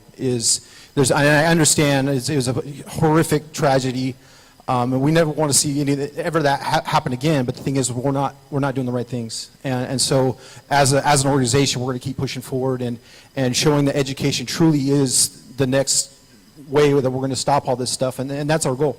And our mantra here is, you know, zero firearm accidents is the only acceptable goal. And that's something that we live and we breathe. And until we get to zero, we're going to continue to work. And so there's going to be work to come. Okay. Amy, same question. What pushback have you gotten to being an advocate? Well, I want to answer that question by saying that, you know, all of us has a story. And usually I find that when I do start receiving pushback, I just simply share my story, and the other person doesn't really have anything to say. You know, and when I talk about like my family's history, I also think about, you know, to expand on that, us as American brothers and sisters, what our forefathers did for us, right, in the birth of our nation, the birth of our Constitution. But my grandfather is POW, MIA. He didn't come back from World War II, and that's how my family gained citizenship from the Philippines. And so I think about that, the sacrifice that he made for me to live the life of freedoms that I have. And while I don't have kids of my own, I think about the children that my nieces or nephews will have, your children, your grandchildren, your great-grandchildren, and I think about the legacy that we leave behind for them. So I usually say that, and I don't get any pushback, because that's the truth. Okay, so hold on to your mic. I'm gonna start at this end now. So it's a two-part question. 45 or 9mm, open or concealed? Over the years, I've grown to prefer 9mm, and I carry both ways, just depending on the situation I'm in. Okay, Derek. So I'm going to make a lot of people upset here. 9mm concealed. Okay. And a Glock. Ooh, we use the G word. Glock 30 short frame, so I'm into 45. And concealed. Being from New Jersey, we'll speak in theoretical terms because my permit application's sitting there waiting. Hopefully, we'll hear something this year or next year, I don't know. But 9mm, and as far as open carry goes, I saved that for the ING activities, the hiking, the boating, the camping, and concealed always, especially in New Jersey, because I don't want to get a mochaccino thrown at me. Yehuda, same. So I walked into the hotel today and I saw two people arguing, an older gentleman and a younger guy. And one guy's like 45 all the way, and the younger guy's like, man, I carry a Glock 9. And the older guy's like, well, that's a sissy gun because it's plastic. And they're going back and forth, and finally stopped them. I'm like, guys, you know the real difference between a 45 or a 1911 shooter and a Glock shooter? They both look at me. I'm like, about 45 years in the AARP membership. And kind of settled the debate right there. Oh, that pretty much shut them down. John? 9mm and concealed. 9mm and concealed. Okay, here we go. So, Amy said, you know, everybody's got a story. So what inspired you? What inspires you? What's your story? I grew up probably gun shy until I was about 16. I did shoot through a friend of mine from Boy Scouts. I had a couple of guns, on my 18th birthday, I bought a Ruger 10/22, $55. Tells you a while. Okay. Yeah, I got nothing. Rob rolled out my birth date to everybody, so. Then when I went through a period of, didn't do much, and then somewhere in the 90s I got into collecting curios and relics because they were pieces of living history, and that interested me, and then it just kind of bloomed from there. Got my curios and relics FFL, which made it real easy to get stuff just delivered to the door. And I guess about, like I said, 2010, I started blogging. Okay, thank you. Yehuda. It is like, what inspires you? What's your story? And I believe that a tattoo is involved in your story. A tattoo is, yes. My grandfather, who passed away about 8 years ago, had the numbers B7937 tattooed on his arm, and he got that tattoo when he was 14 years old in Auschwitz. And growing up, seeing that, all made a huge impact on my life. And growing up in Los Angeles, that obviously, I didn't grow up caring about guns, caring about politics, but eventually saw the light, got in it, and now, if you really want to know my story, people with ARs don't get in cattle cars, and that's why I fight for the Second Amendment. Yes.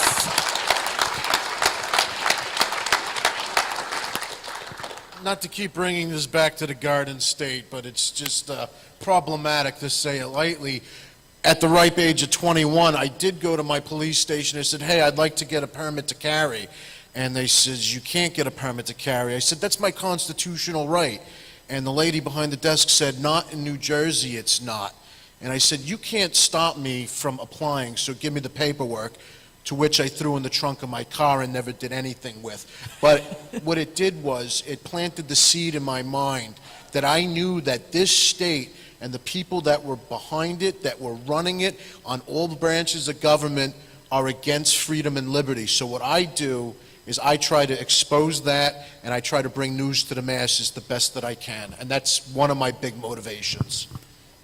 Thank you. Craig? So, Craig, what is your story? What inspires you?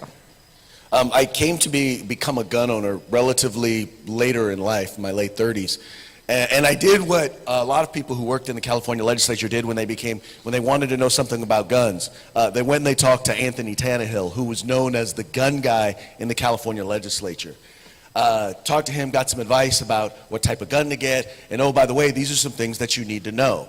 And as I started to read more, the more angry I got. It was, quite honestly, it became less about guns than it did be about the infringements upon our liberties and the number of ways in which our government was going out of their way, number one, to lie to us about firearms, the way in which they were going about lying to us in order to infringe on our fundamental right to keep and bear arms. And the more I learned, the angrier I got. And then as the member that I was working for in the legislature become termed out, you know, I'm trying to decide what it is I'm going to be doing in my post-legislative staffer life. And once again, Anthony Tannehill comes and he's telling me, hey, we're starting up this group that we want to be a different type of gun group. And, you know, would you be interested in coming and doing some media stuff for us? And I said, yeah, sure. So I started working with what was then the California Association of Federal Firearms Licensees. Then all of a sudden, the California State Legislature drops over 50 anti-gun bills in 1 month. We start getting active. All of a sudden, they asked me to then become a lobbyist. The crazy thing was that I knew very little about firearms policy at the beginning of 2013.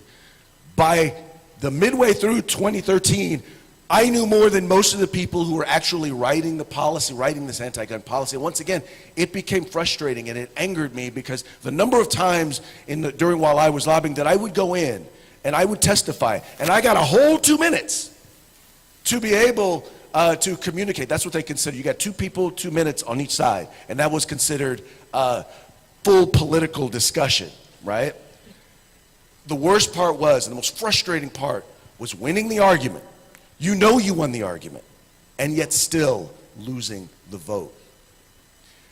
What motivates me is because, once again, as I recognize these things, and people don't understand that what they're doing to the Second Amendment, we're starting to see them do to the right to freedom of speech. They're doing it to our other rights. And that's why I keep telling people, I'm like, look, you keep treating the Second Amendment like a redheaded stepchild, right? It's a right, but it's not a right. And now they're coming after all of the rest of our rights. It's kind of like what I tell people who are in other states that talk about California. I say, yeah, just realize this. Californians are moving to your state, and they will attempt to Californicate where you live. So I always tell people it's important for us to stand up, do not allow people, and I'll just close with this. The biggest motivation that I have is because, quite frankly, I hate bullies. I hate bullies. So same. So my story kind of evolves full circle, right? So, you know, I was blessed that I had a dad that believed in me and started me in the shooting sports at, 4 years old with a Red Ryder. From that, he gave me a 870 Wingmaster at 5, right? And from that started my journey and my love for the shooting sports, hunting, being outdoors. And so that's all come full circle now because I actually am able to share that 28 gauge with all the kids that I work with. And I get to tell them stories, right? I get to relate with them and show them the importance of obviously my trigger discipline, my muzzle discipline. I get to explain how, we didn't necessarily have safety at 5 when I was with my dad and I was not shouldering the shotgun right and it hurt, right? And so it made me cry. I tell the story. At 5 years old, my dad gave me a shotgun and I cried. And so I'm able to, and I get a kind of a chuckle from the kids, but it's a way for me to bring it back to the safety where we have these rules and we use this discipline to teach them and also build that connection with them and show them that there's other things out there for them. And so another prime example of this is I'm the typical person that it was a good guy with a gun story, right? So that my gun was used to defend my life back in 2013. I've used that story as fuel, as motivation to get here and to become an advocate with all the rest of you guys. I'm so thankful for the people that I've met from that story. But at the end of the day, my biggest motivator is I'm sick of being tagged. I'm sick of being tagged, and every time some kid gets hurt, I'm the first one that gets tagged. And when I work so hard to make sure that I prevent that. And we're all here doing the same thing, right? And so my goal is to prevent that from happening because, then I use that for my fuel to continue to go forward, to reach more people and get the message out there because we can do this if we work together. And it's going to come down to where we're going to have to put these shields down and actually have conversations. And actually have conversations. That's a great line. Amy, so what's your story and what inspires you? Well, I briefly touched on it earlier, and I spoke about this, I think at the two-way rally like 3 or 4 years ago, but I mentioned, I made a comment in my speech that, You know, it's not often that we think about a foreign government who might seize your house and take over it, but that actually happened to my family. You know, I'm in the Philippines. The Japanese Imperial Army came and seized my dad's house when he was 8 years old, and they had to flee to the mountains. And, you know, it was life-changing, obviously. But, and I say that, and then what happened, you know, what's going on with Ukraine right now. So it's my family's story that inspires me. I have to remember that why for me, and that, you know, it's our job as a whole to collectively preserve, you know, our right to life, liberty, and the pursuit of happiness. Okay, so we're going to start back down with John, but I want to tell you, so pass the mic down. I want to tell you an Amy story as I get into the question for John. So the question for John, so you get an opportunity, is like, what's the farthest from home that you have ever traveled for advocacy? And was there a road trip? How did you get there? You know, that kind of thing.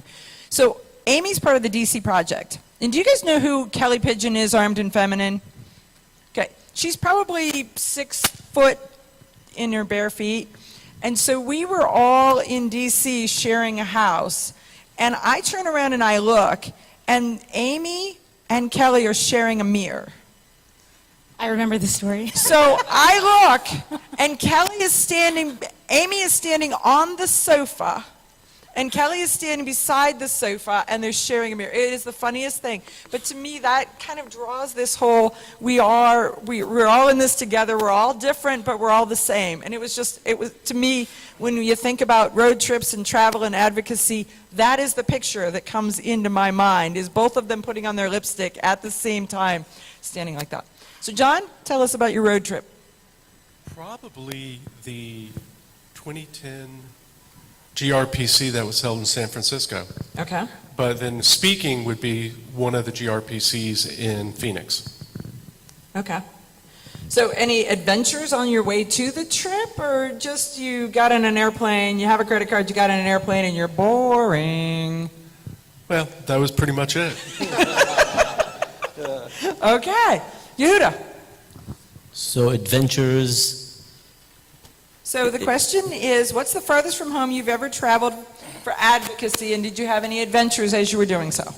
I think the greatest story I can say about having an adventure, I have never left the United States to advocate for the 2A, but I think one of my favorite stories was at SHOT Show, where I'm standing at a bar with 2 people, and all of a sudden this Middle Eastern gentleman walks up to us, and I see Rob laughing, and he comes up and he presents himself to me, Rob Pincus, and Mike Sedini, and he's like, I'm a representative from Saudi Arabia, and I have been given a green light to bring instructors over from Saudi Arabia to train civilians in Saudi Arabia.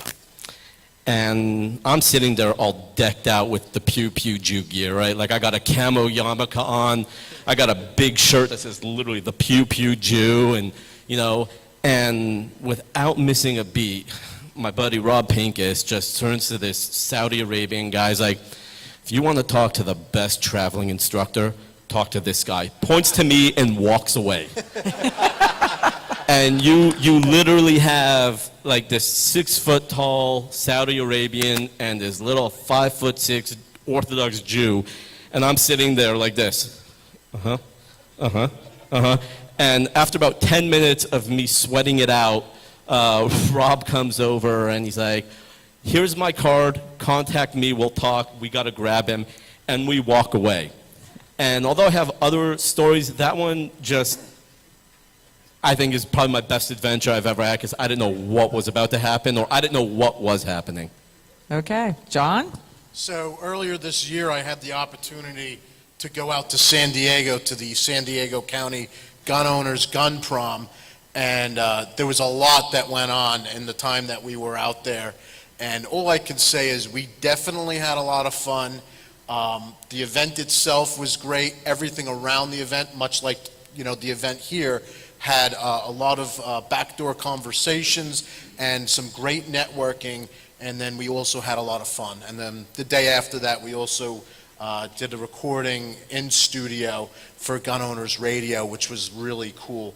And there's a lot of not safe for work stories that popped up around that trip that was great. So For me, it was probably attending a Florida Carry camping event. Okay. Now, this was one of the first ones where they actually brought in speakers from all across the country, and I really enjoyed doing this because, first of all, for those of you who do not know, in the state of Florida, if you are camping or on your way to camping, you are allowed to open carry. Now, for a Californian, this is like open carry. I didn't even have an open carry holster, right? I had to go get a holster so that I could open carry. And so the first thing was just the weird feeling of walking around and not having to worry about, am I imprinting? Is it showing? And so that was the first thing that was just really, really weird. The second thing was camping in February it was like, so we're camping in Florida in February. And so it was Rick Ector from Legally Armed in Detroit and myself. So here you had two guys from anti-gun states, urban communities, and you had two brothers camping together. For him, it was actually his first time camping. So that was interesting, but it was really neat because that night we hung out with, all of the guys were there, the guys from Florida Carry, Polite Society podcast, Paul was there, Rob was there. We just had a phenomenal time. Then we get up the next morning and we're on our way we're going to the venue where we're going to be speaking. It's in this park, in this pavilion. And as I'm walking up, I see this huge yellow banner with black writing. It says, "Welcome to Cracker Weekend."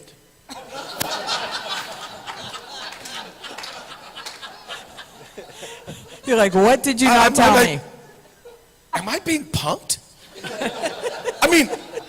I grew up, the term cracker was a not too polite way of referring to people who had less melanin. We'll just put it that way. And it was so funny because I took a picture of the banner. I took a picture of me with the banner behind me. And the funniest part was then I proceeded to get from numerous people the history of crackerdom and what a cracker actually is. It was interesting, but I still could not, I couldn't stop laughing. It was hilarious. We had a phenomenal time.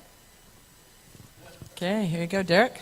So probably the farthest I've traveled, obviously we went to Chicago one time, but I think the most powerful thing for me is when, last year or so, we've been going to Hawaii. And we're trying to establish a chapter in Hawaii. So that was obviously, Hawaii's given New Jersey a run for the money there. And so you're talking about a challenge, and it is because we're from the outside, right? And so I think the most powerful time for me is we went in July, then we went back in March. And it was just building these relationships, these connections, and building the trust of the people there, and showing them that we were there to serve their families, to help protect our kids. And so we were able to actually, teach our accident prevention program, also on Oahu, also in Maui, which is amazing.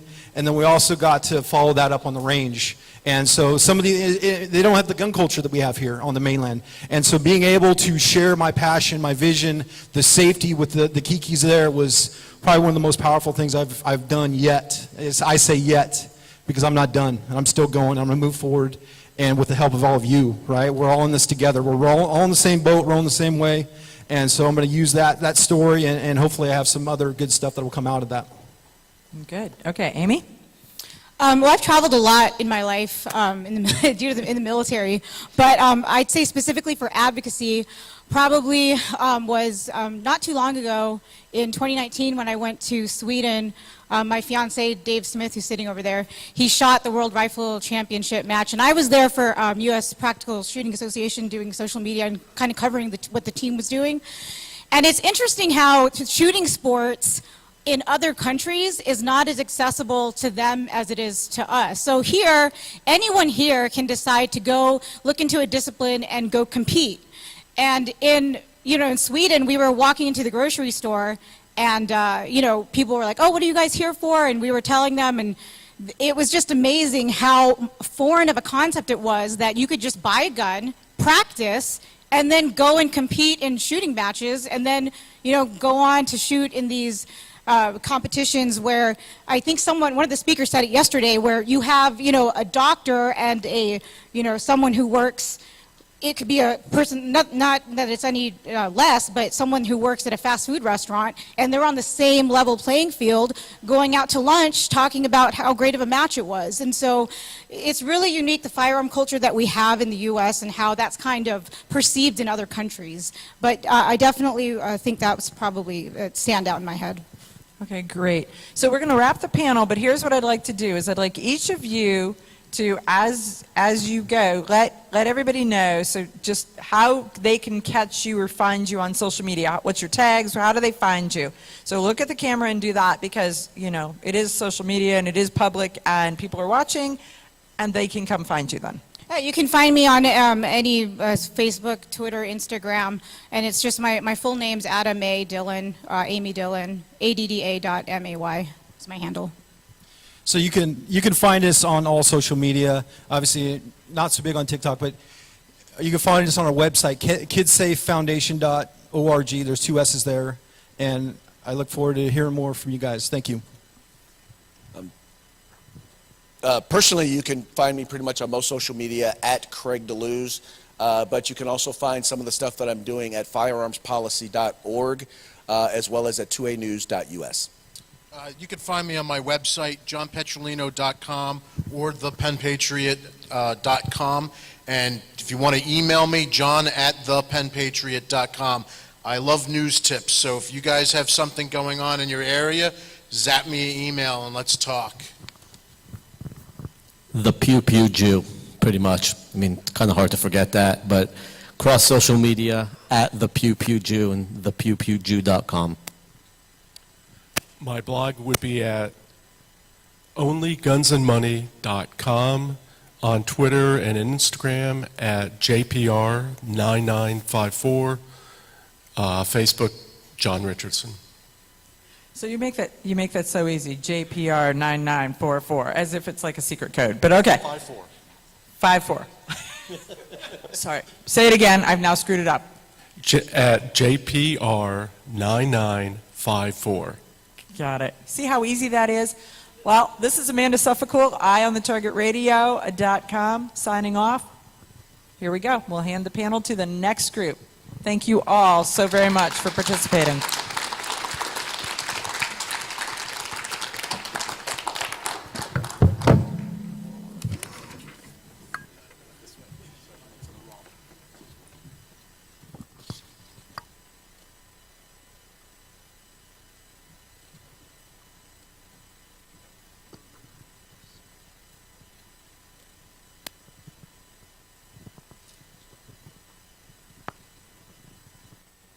Our next speaker is Dr. Rob Young with Doctors for Responsible Gun Ownership. He is a practicing psychiatrist in upstate New York, and he will be talking to us sort of about what Rob Pincus talked about, but in a little bit different vein.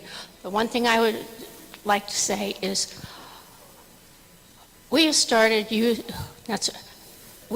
term death by suicide. It's a tragedy, but instead of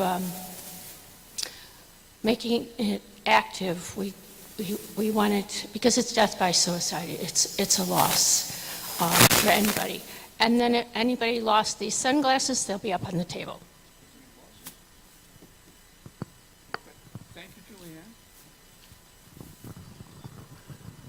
Yes, I'm Robert Young, editor at drgo.us. And first of all, I want to thank Julianne, Alan, all of SAF for being able to bring us all together again. This is wonderful to be here together.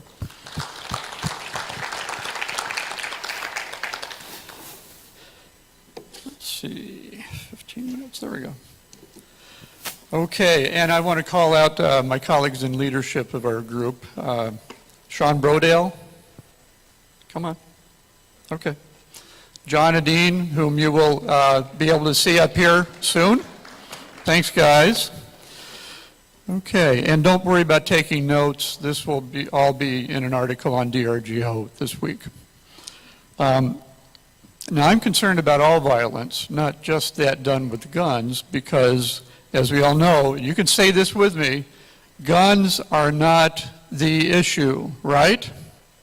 Right. Okay. What's interesting about the intersection between mental illness and gun ownership is that both groups are stigmatized in our society. And that gives us a clue and an angle to play in helping each other through both areas of conflict in this life. We have to challenge the perception that either guns or mental illness are primary problems in violence, while we do all we can to prevent these tragedies. Let me start with some general perspective. Only 4% of violent crimes actually can be attributed to the mental illness of the perpetrator. So if we could, as I wish, get rid of all mental illness, it won't change that much the losses we experience as people in society. But we need to. People with mental illness are far more likely to become victims of violence than to commit it. That's the second important thing to remember. The third big thing is that 10% of us Americans have a significant diagnosable, treatable mental illness at any given time. 1 out of 10. You can count how many people are in this room and how many attend here to know who we are. About half of us have that happen to us at some point in our whole lives. We are all affected one way or the other.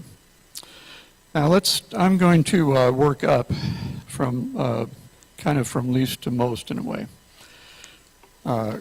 Criminal violence. Now obviously a large portion of this is due to drug culture. Gangs, desperate addicts, but we need to remember that addictions are also psychiatric issues.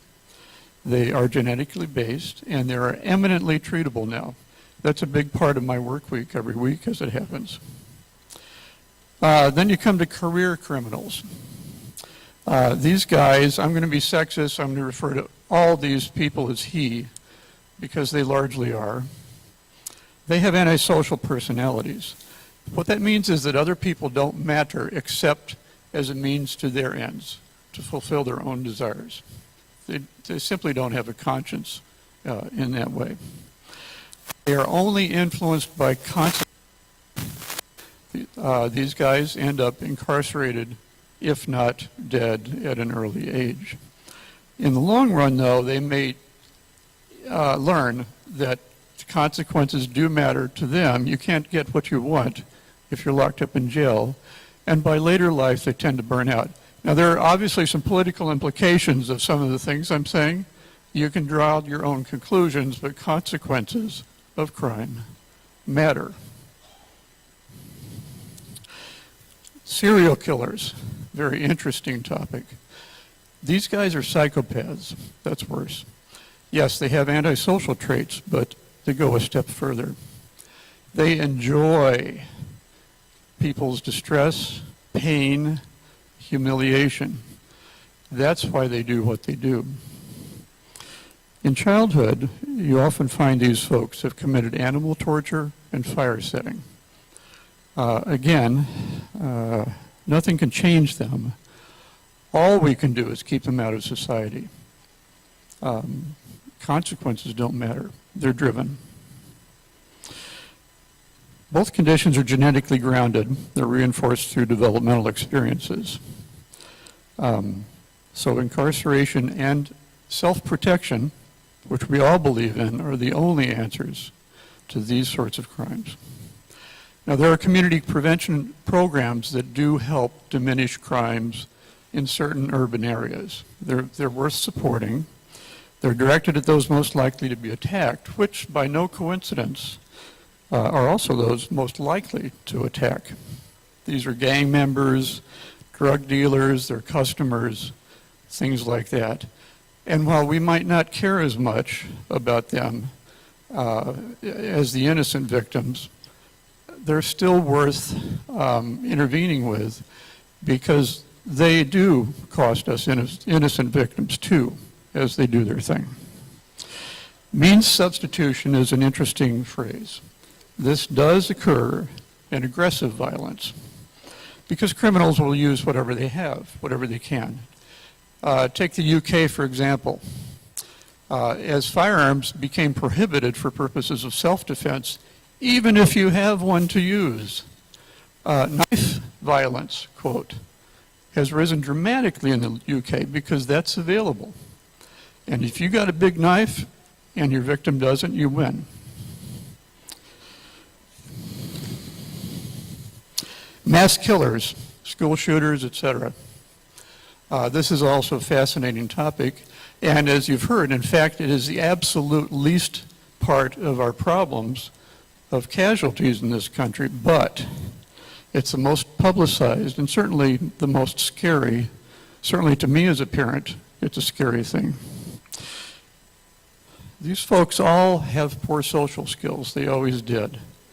That leads to them behaving inadequately socially, feeling that, getting bullied often, and getting reclusive, which means that their internal drives are about all that they can pay attention to. They don't get input from others that can moderate and help to change that. Severe mental illness can certainly be involved.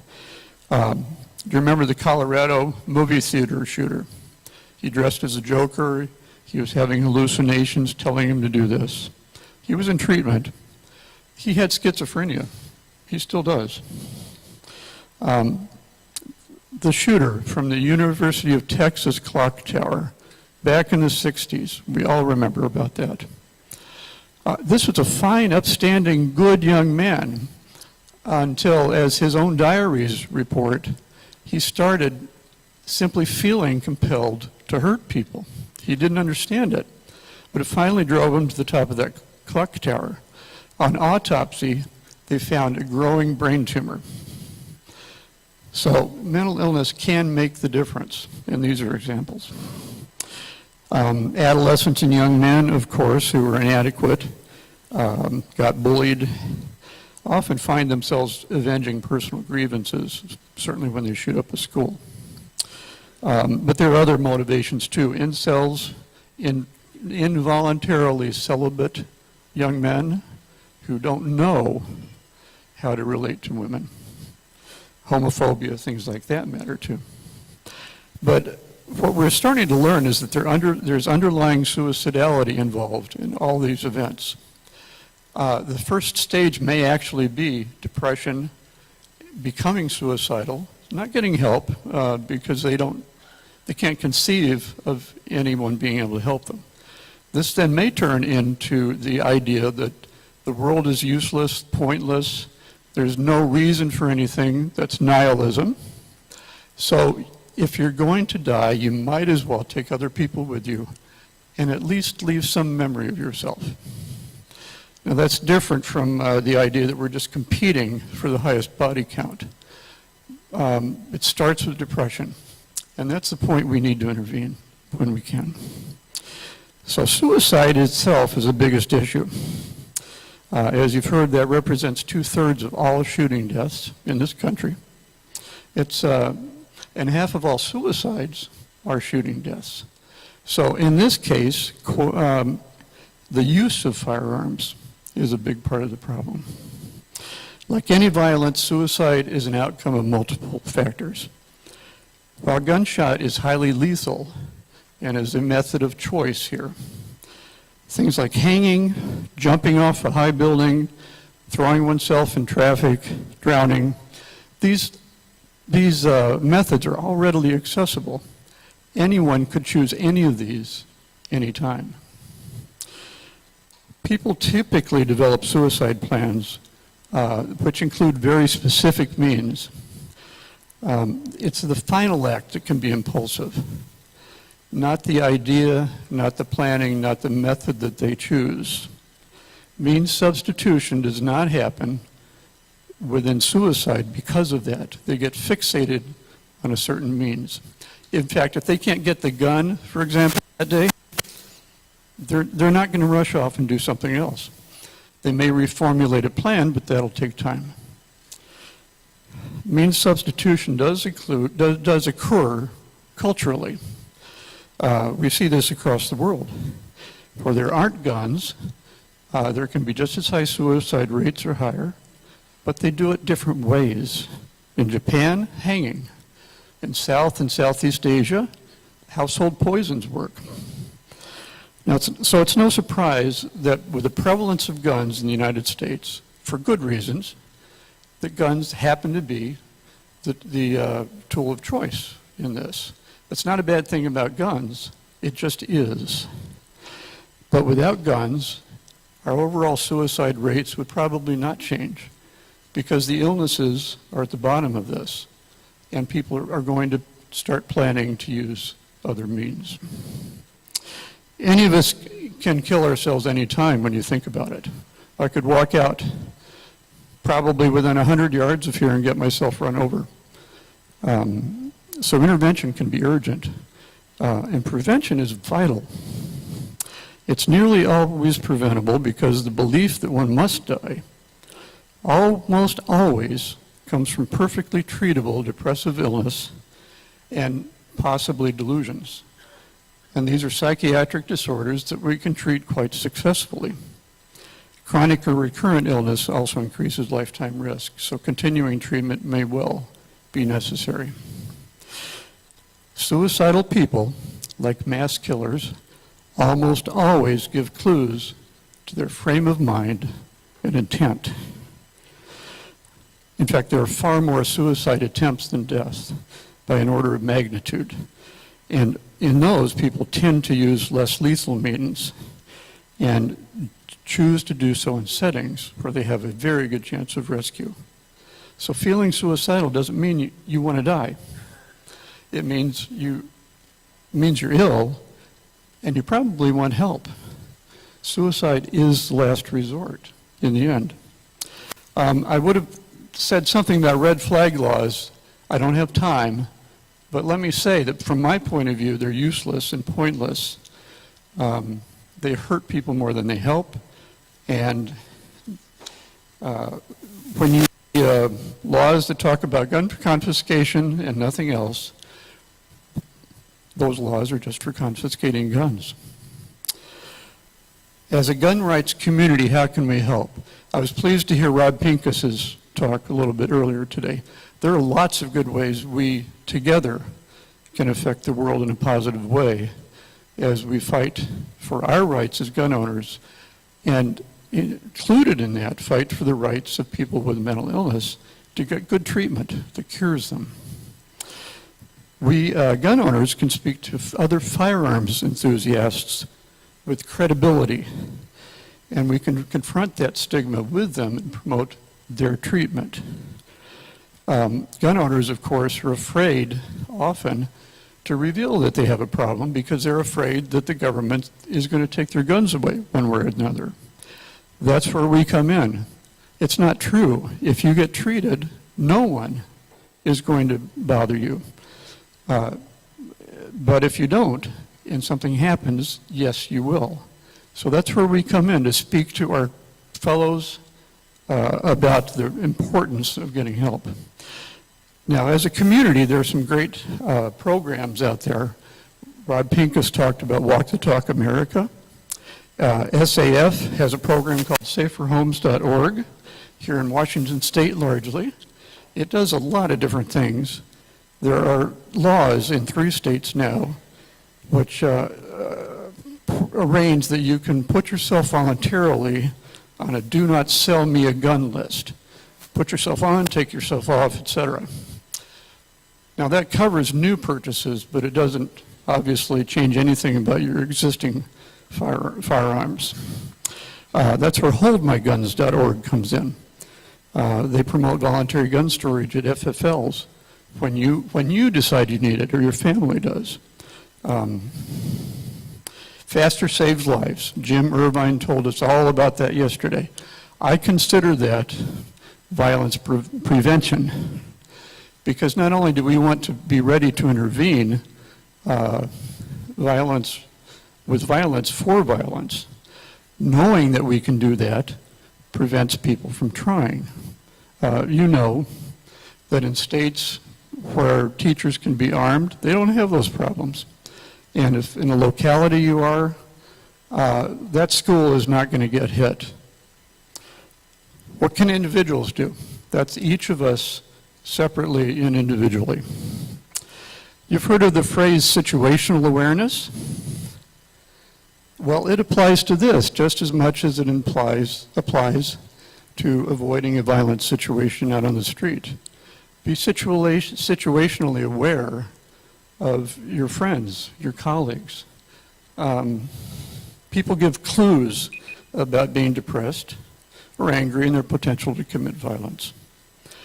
Those closest to them are likely to recognize this. Families, friends, co-workers, teachers, pastors, anyone may be confided in, may notice worrisome behaviors or sense of risk. Ask about their frame of mind. Asking does not promote acting out at all. We're afraid of that. It doesn't. Don't fear that. Asking opens a path toward hope. The person wants help or wouldn't have shown the clues. Think about it. If they didn't want help, they wouldn't show any clues and they would be dead already. So if you can tell they need and they want help at some level, they just don't know what to do. Be empathic, be supportive, be encouraging of getting help. Be gently persistent too in trying to persuade them because it can take some work. But if you care, you'll do it. You can ask about evaluation and treatment options from any healthcare provider. There are mental health agencies almost everywhere.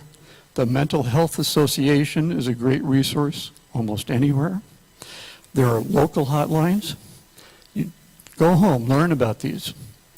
The National Suicide Prevention Hotline is now 3 digits, 988, very easy. And of course, if there is imminent danger, please call 911. Your friend will forgive you later because they'll be well and they'll be glad to be here with you. Thank you very much. Thank you, Julia.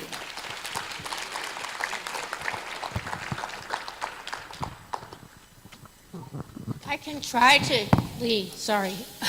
I can try to keep us on track. I can try to get us back on track, but I can't get the hotel to change the break. So we're going to take the break now, come back in 15 minutes, and then Lee Williams will come on and we'll finish up. I let us get off track by 15 minutes. So just go out and be right back. Thank you.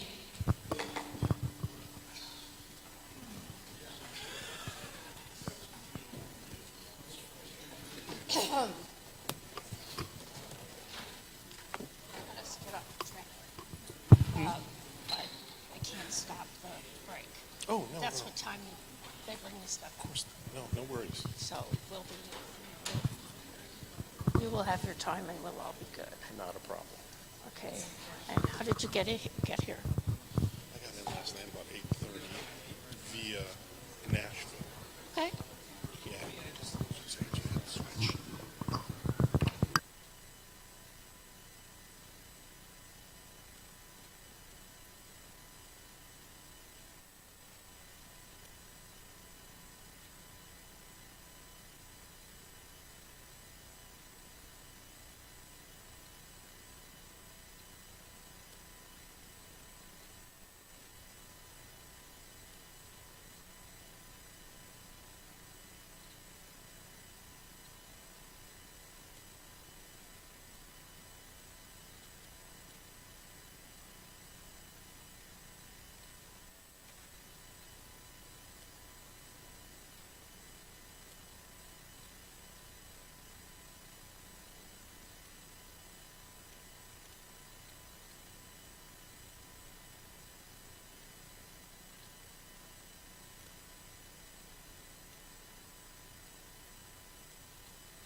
Now they can hear me. Okay. If everybody would go grab somebody who's yakking in the hallway and tell them to come on in because we're not done.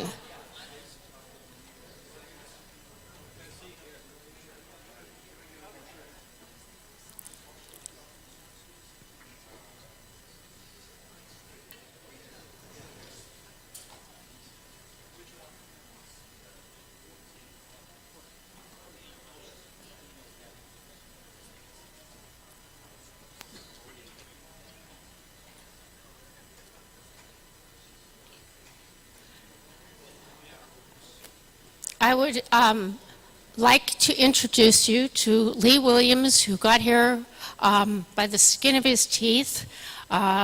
He's from the Sarasota area, so you can imagine why it was difficult. He is the head of the SAF Investigative Journalism Project, and he will be speaking to us now. Thank you.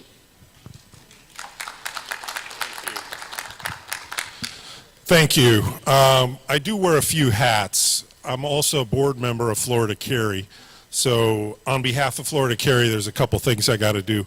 One, I got to thank you and Alan and SAF for the award that we got last night while I was somewhere over Middle America. And two, I'd like to ask everyone here to keep Florida in your thoughts and prayers. We really got schwacked by Ian bad. I live in Sarasota, northern Sarasota County. We were hit pretty hard, but nothing like they were down in South County and in Lee and Collier County. Please keep them in your thoughts and prayers. It's going to take forever. This is my 6th major hurricane that I've been through. I'm like some kind of a magnet for the damn things. And this is the worst I've ever seen. It's the damage down in Lee and Collier counties, it's biblical. It's just simply sad. I've never seen anything for it. I do hope and I wish that Joe Biden could take some of the millions and billions of dollars he sent into Ukraine and maybe send a couple billion, maybe set some aside for Southwest Florida, because we certainly need it. This is going to take billions to get back. Speaking of Joe, I just sent him a FOIA request. A lot of people think you can't send a FOIA request to the White House. There are 13 offices inside the White House. 8 of them are immune from FOIA, which for those of you not in journalism is a Freedom of Information Act request. Basically, you send them something, you ask for documents, they respond or they don't. They don't, you take them to court. What we wanted were copies of documents that show any type of interaction between the White House staff and the gun control, the gun banning groups. And we asked for all of them, Everytown, Moms Demanding Attention, Giffords, Lost Brady, all that.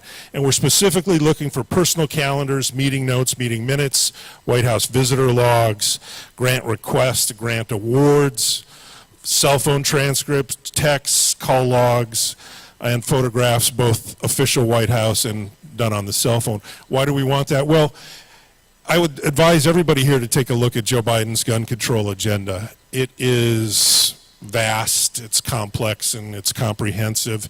It's far too detailed for him to have come up with, so we know damn well he's had a lot of help from the gun banning industry, including Susan Rice, Obama's former NatSec. So we want to find out who's meeting with the White House and what they're doing with our money. And we probably won't get a response, probably will have to sue. This is not the first time we've covered Joe. I do work for SAF. I work for you all. I run the Investigative Journalism Project, so there's no doubt about it. I work for you. If you have a story or a story tip or a story idea, I have the easiest email to remember. It's just lee@saf.org. lee@saf.org. Please send me an email. I could not operate without tips from the public. We had a pretty good year since the last GRPC. We managed to publish some pretty good stories. I would say the number one is that we showed the consequences and the casualties of Joe Biden's war on gun dealers. He announced that June of 2021 that he was going to go after rogue gun dealers. He gave some criteria. We knew right away there was no such thing. I have good friends who are gun dealers. Whenever I buy a gun, they background me. So we sent Joe and via the ATF a FOIA almost 18 months ago, asking for the arrest statistics, the number of dealers whose licenses have been revoked by ATF. We're still waiting for that FOIA. But that didn't stop the ATF from going after our friends in the gun industry. One of our stories showed that FFL revocations under Biden's ATF have increased a staggering 500%, which is just amazing. These, if anybody knows a gun dealer, they're getting by, they're not getting rich.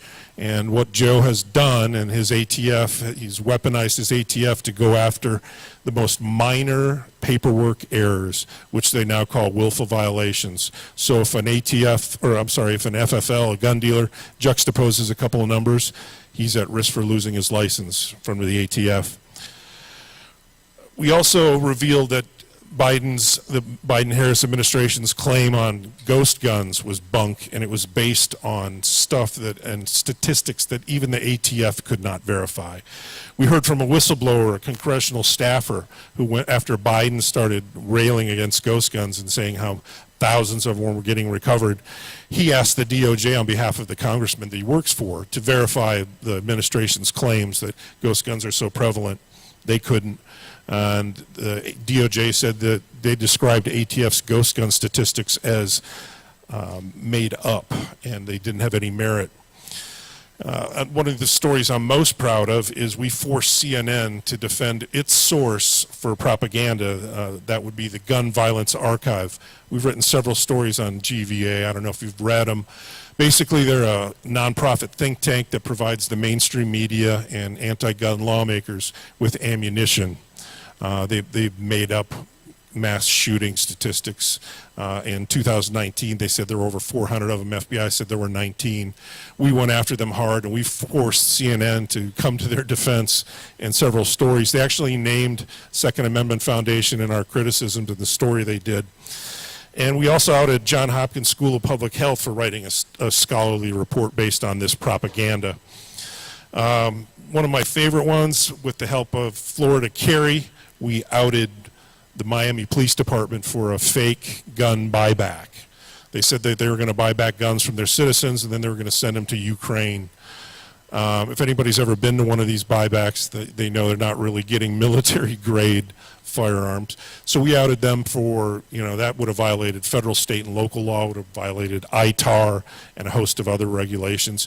We actually, one of the fellow board members from Florida Carry went down to the buyback and found out that the whole thing was just a sham. They were recovering junk, and they had to find arms in their own gun room to try and make up for it and show that they had some firearms turned in. But I don't think any of them made it to Ukraine. I know they're planning on doing it again, so we'll eat them up on that again. My promise for you in the coming years, we're going to continue trying to kick butt and hold this administration accountable. Depending on how things happen in November, it's going to be a full-time job.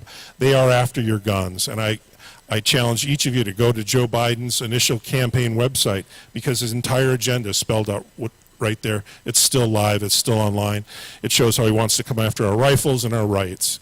So if you have a story, if you have a tip, please get a hold of me, lee@saf.org, and I'm going to yield back the rest of my time.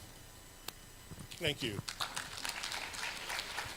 And thank you for making the trip here. I've been told that my voice is very soft. That's the first time I have ever heard that.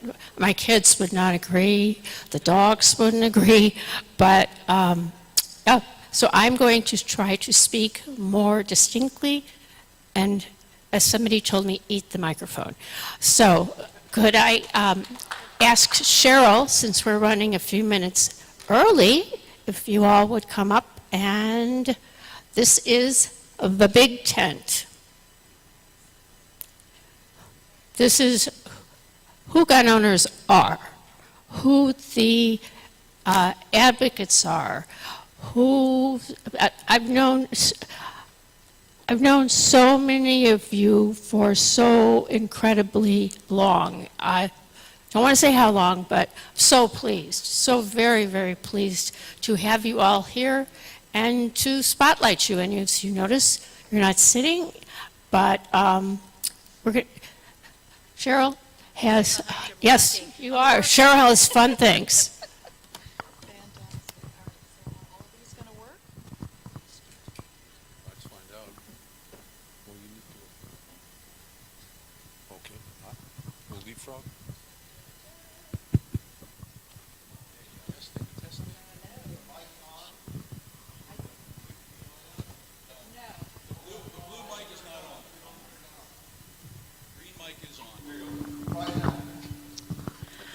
You know, it's the little things, so, okay. Fantastic, and I have a scooch more than my planned 30 minutes. Julianne?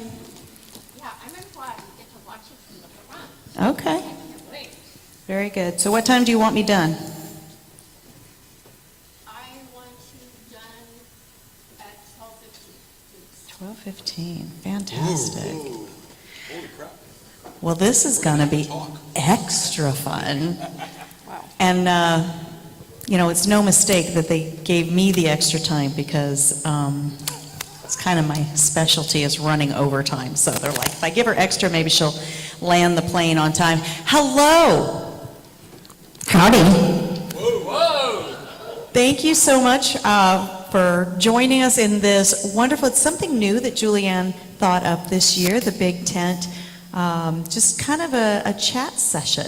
So run down the line, if you would, like not literally run down the line, but pass the mic down the line and just give us that quick elevator speech. This is who I am, this is what I do, because we're going to dig in deeper with the questions. My name is Nikki Gosser, and I'm from Tennessee. I'm Executive Director for the Crime Prevention Research Center, but I'm also a victim of a violent crime. My husband, Benjamin, 13 years ago, was murdered right in front of me by a man who was stalking me. And at that time in Tennessee, you were not allowed to carry a legal permitted handgun into any restaurant that also served alcohol. And my husband and I were in a restaurant like that, and I followed the law. I left my handgun that I normally carried for self-defense locked inside of my vehicle that night, and the man who was stalking me did not have a permit to carry, brought a gun into a gun-free zone illegally, and I asked management to please remove him. I needed help. I realized I was being stalked when they confronted him. He shot Ben 7 times in front of myself and everyone in the middle of a busy restaurant. I'll probably wonder for the rest of my life if I could have prevented that. Of course, I'll never know because I was denied a chance.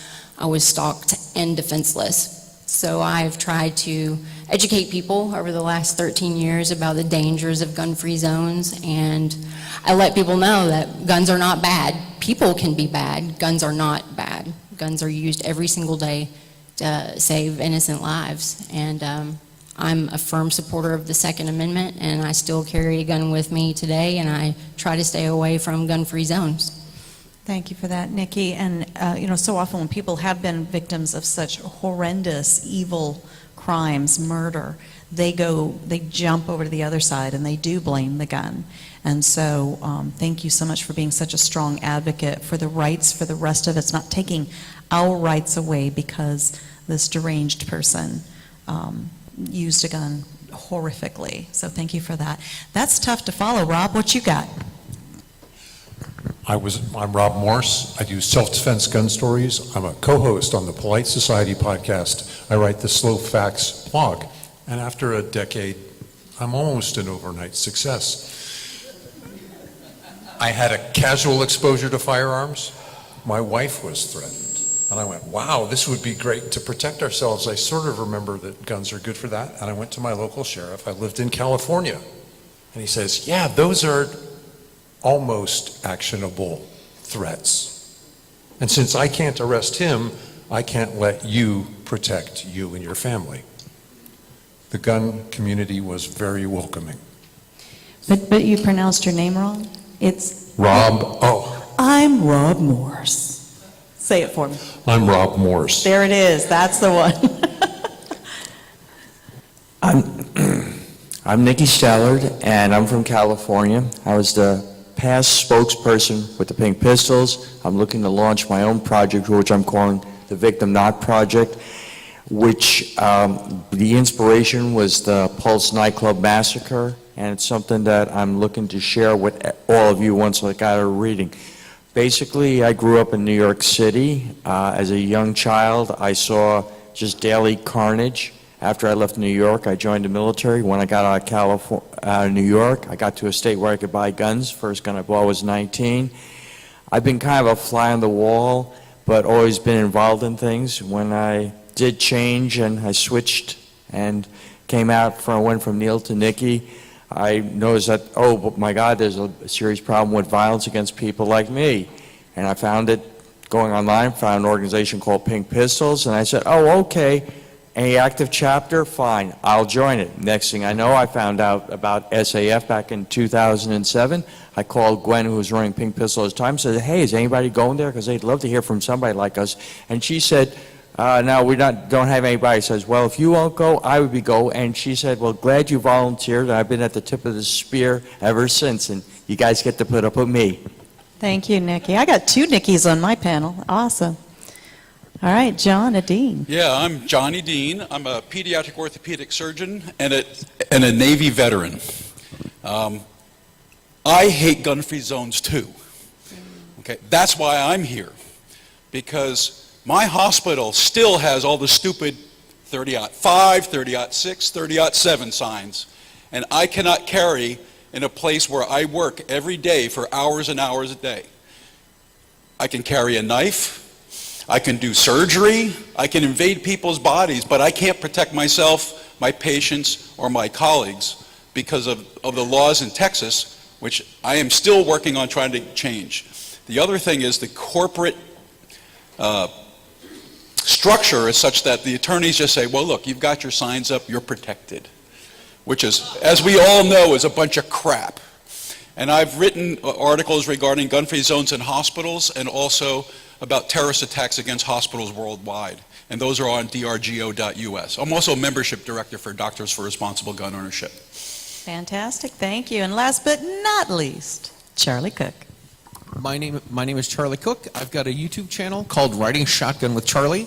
I drive people around in the car as we talk about firearm stuff. And I'm trying to take the stagecoach across America. Before I started that, I made videos playing the trumpet with one hand and shooting a gun with the other. I got about 300 videos on YouTube, and they've been watched well over 20 million times all around the world. Fantastic. All right. I want to start with why you, and I'm going to go right back this direction, starting with Charlie. Why you and not someone else? That's a great question. I've been a music teacher for a very long time, and I end up going to playing the trumpet when I go to school. So I play the trumpet with one hand, and I used to tell people that I hit students with the other, but Can't say that anymore. Right. So I conduct, and I'll point to music where kids are supposed to play and move their hands around and all this sort of stuff. So playing the trumpet with one hand and doing things with my right hand wasn't that big of a stretch to, shooting and one-handed reloading and everything. So that's how I parlayed that into the gungrams. With writing Shotgun, again, going back to being a musician, I wanted to be a rock star, but fat boys that play the trombone don't really get to be rock stars. What? Yeah, shocking, I know. I don't know.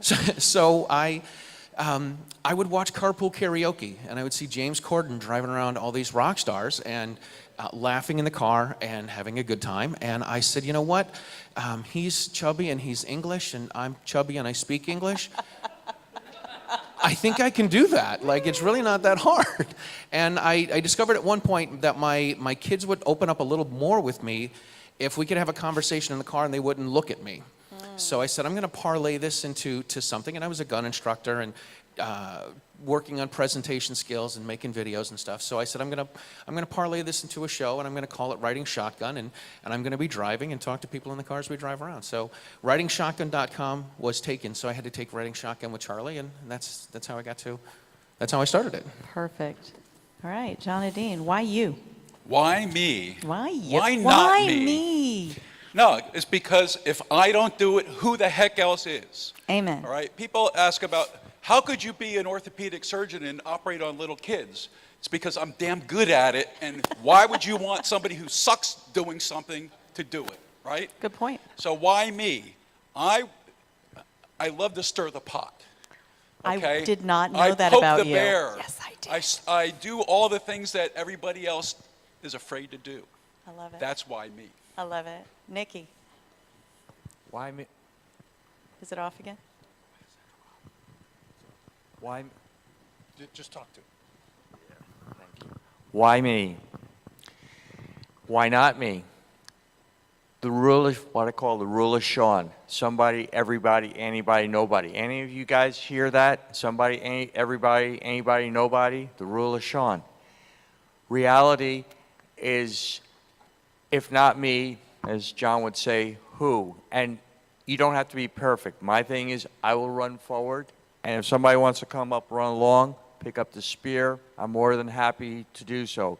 But in the meantime, I will lead until someone wants to step forward and lead for me.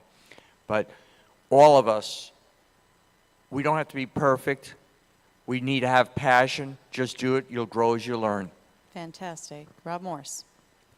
Rob Morse. I got paid for decades to have an imagination. I was in research and development. I made new products. And then I'd read through the news and go, man, I wonder if that horrible story would have been true in San Diego if that person was armed. So I started collecting it and did an article, you know, unarmed victims of San Diego. And then when I moved, well, I started writing and I found this amazing culture. And you guys have stories that are inspiring. You inspired me. I figured if I was as awestruck meeting this group, so would other people. So I started telling your stories. And then I realized, you know, not just your stories, for every one of you that's in the seats, there are thousands that should have been here. Dean's a writer. You and I will never run out of stories. Nikki Gozer. So after my husband was murdered, I went through a really horrible time. As anyone can imagine, I was pretty depressed. And I just remember thinking, I don't want this to happen to anyone else. I don't want anyone else to be left defenseless. And I remembered Susanna Hupp's story. Susanna out of Texas. And I started talking to some of the different gun rights groups, and the Second Amendment Sisters, I had a contact there, and she actually got Susanna's phone number for me. Wow. And I called Susanna Hupp, and she told me later she usually doesn't answer the phone. If it's a number she doesn't know, you know. It's a God thing. But she answered, and I'm on the phone with Susanna Hupp, and I'm like, this is unbelievable. And I was like telling her what happened. And our stories are somewhat similar. And I just said, you know, I don't know how to do this. I've never spoken publicly. I've never really written an opinion piece, or I'm terrified, but I want to. And I need to know how you did it and went about it and how you feel about it and what is it going to be like for me, and should I be scared? And I was freaked out. I knew what I wanted to do, but I didn't know what I was doing. Yeah. And she just told me, Nikki, you can do it. And she said, you can do it. You have the strength to do it, and you don't have to be perfect. You'll learn along the way, and you can help so many people by just using your voice. So Susanna Hupp is really a huge reason why I decided to speak up. That is fantastic. And start where you start, right? We just have to start where we start. And I love that we come from so many different backgrounds up here. So I'm gonna lighten it just a little bit and just ask, you know, kind of a fun and whimsical question that never divides anybody ever. 45 or 9 mil, open or concealed? Go. 9 mil concealed. In competition, 45 outside, every day, 9mm inside. I'm an old dog. I carry a Colt 45. That's God's gun. If I got to put somebody down, I don't want to kill the body. I want to kill the soul. I'm going to upgrade to a 10mm and kill them in the afterlife.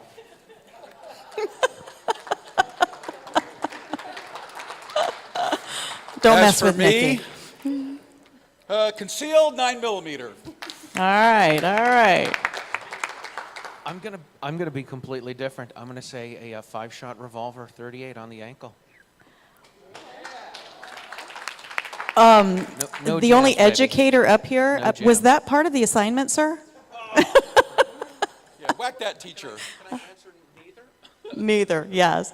And we didn't get to have our concealed carry show this year, but John Adine is, well, maybe all of us are usually runway models. So you got to have a tiny runway model thing there, John. Yeah, there you go. I'm always good about Always good about, yeah, I love it. What would, and we'll just come right back up, what would the kids who knew you in high school think about what you are doing today?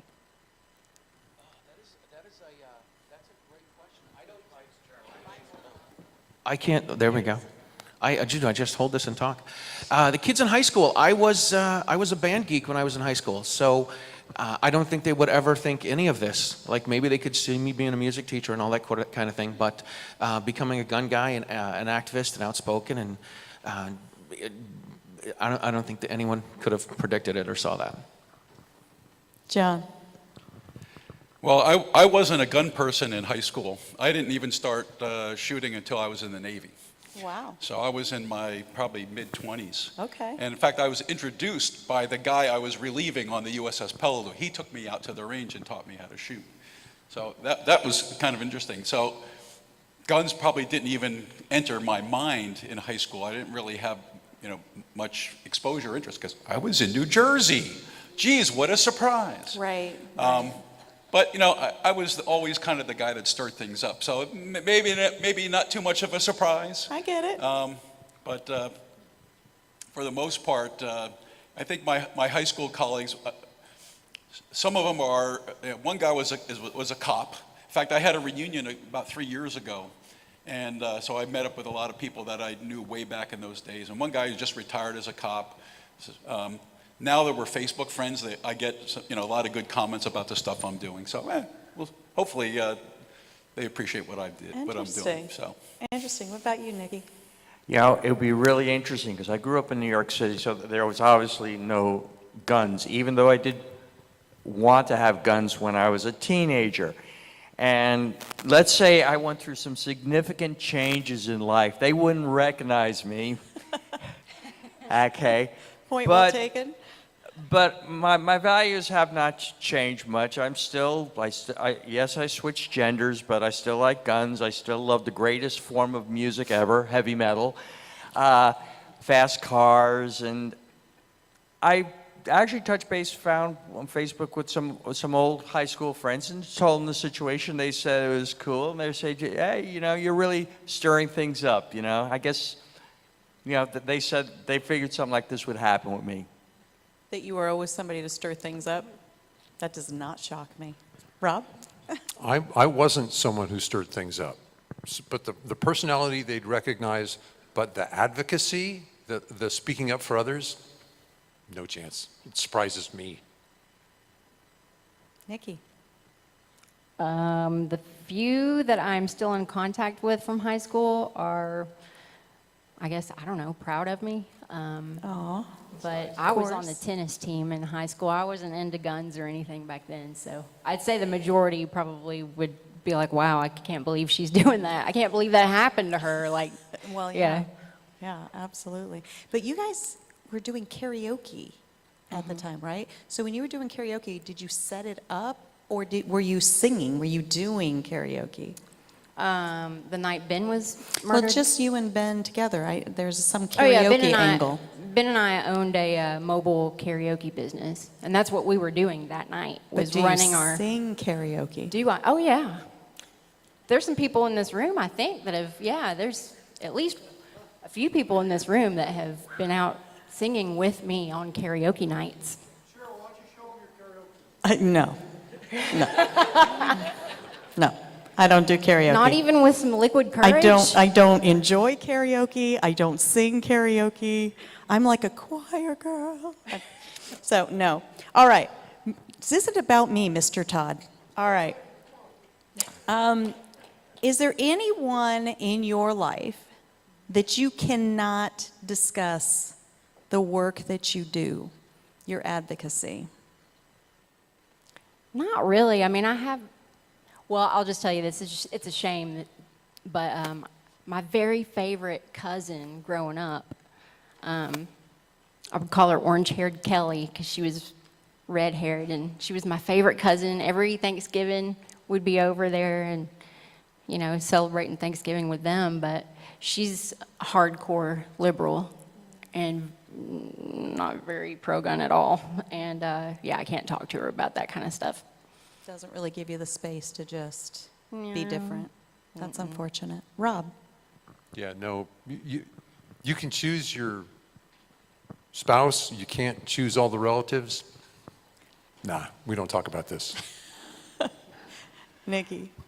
In all honesty, I've got a small family, and really, we're pretty open about everything.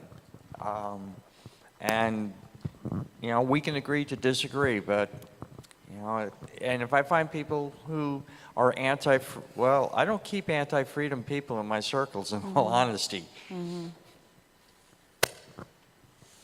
Yeah, I'm pretty not bashful about talking about what I do, you know.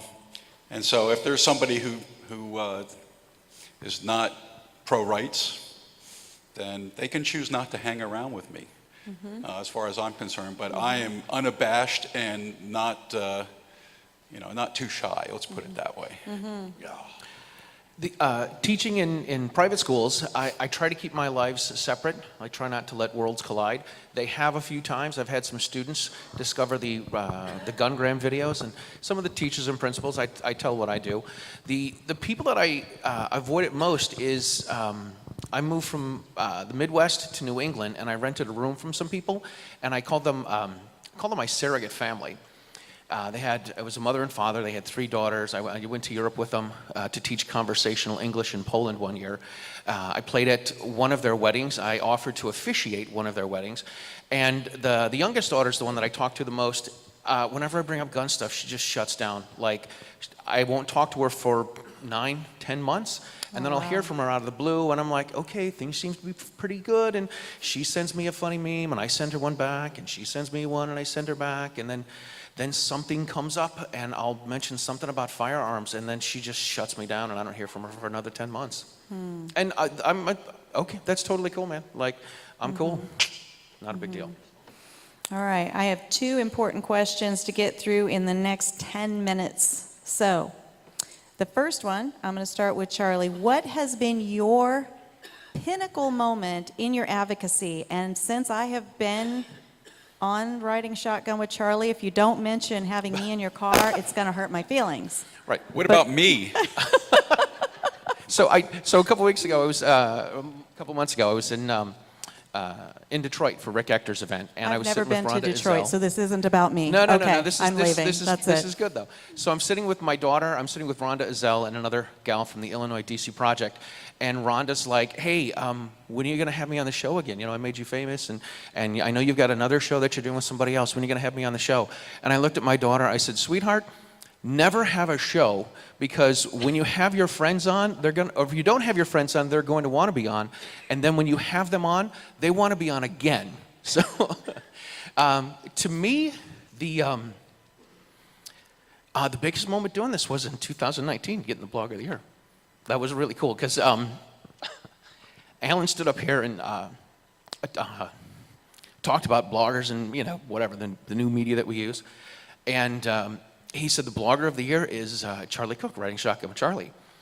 And I was like, I ran around for 2 days. I'm like, Blogger of the Year. Didn't write a word, because that's how I roll. So that was something that was amazing for me. Absolutely. Fantastic. John, what's your pinnacle so far? Because none of us are done, right? There's Yeah, gotta be more I mean, pinnacles. there are so many. Yeah. I mean, the first year that I spoke at this conference, I had to follow Masad Ayub. So I don't know if that's a pinnacle or a valley, because as you guys have heard, that man can speak. And I'm pretty much a rank amateur when it comes to speaking to large audiences. You know, I got the Making a Difference Award from the Polite Society podcast. That was a pretty nice thing to get. And then getting my article about the terrorism against hospitals published in Concealed Carry magazine. I thought that was pretty cool too. And you can find that Ah. at drgo.us and all the other stuff I've written too. I like how you did that. How do Well you like that? done. Yeah, Nikki, pinnacle moment. What I'm going to have to say is a series of pinnacle events, and here's why. In California, I met Peter Quo, who's the deputy vice chair of the Republican Party. And because I got him shooting, I built a relationship, and through him, through a domino effect, I got to meet Senator Rand Paul, Senator Mike Lee.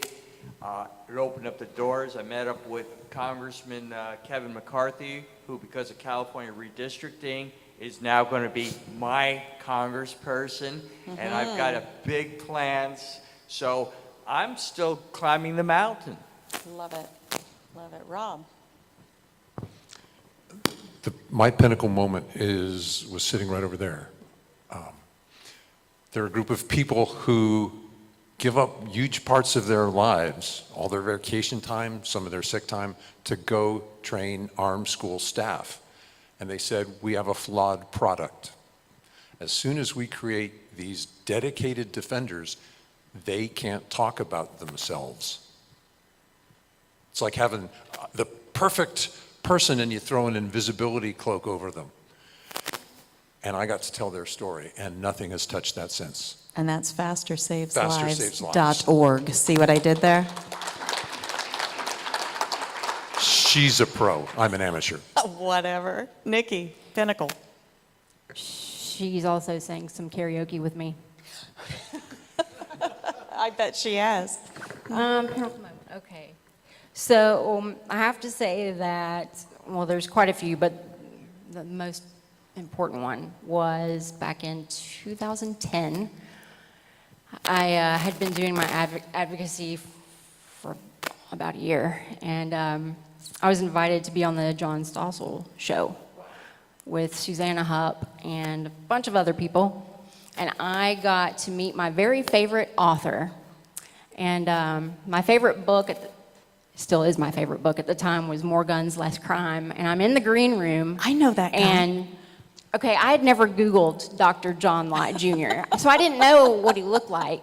Right. You know? So I'm just in the green room sitting on the couch, and there's this man sitting across from me, and he's holding my favorite book. And I'm like, that's my favorite book. You should see my copy of it. I mean, it looks like most people's Bibles. It's like highlighted, and pages are turned, and, you know, it's a hot mess. He's like, really, this is your favorite book? And I'm like, yeah, that's an awesome book. And he said, oh, well, I wrote this book. And I'm like, that's fantastic.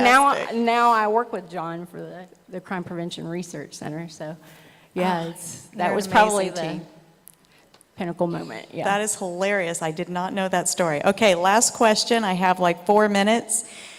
And this one, really, you've got to... I mean, maybe you know off the top of your head, but I think it is the question for all of us, and it is about bringing more people in, inviting more people in.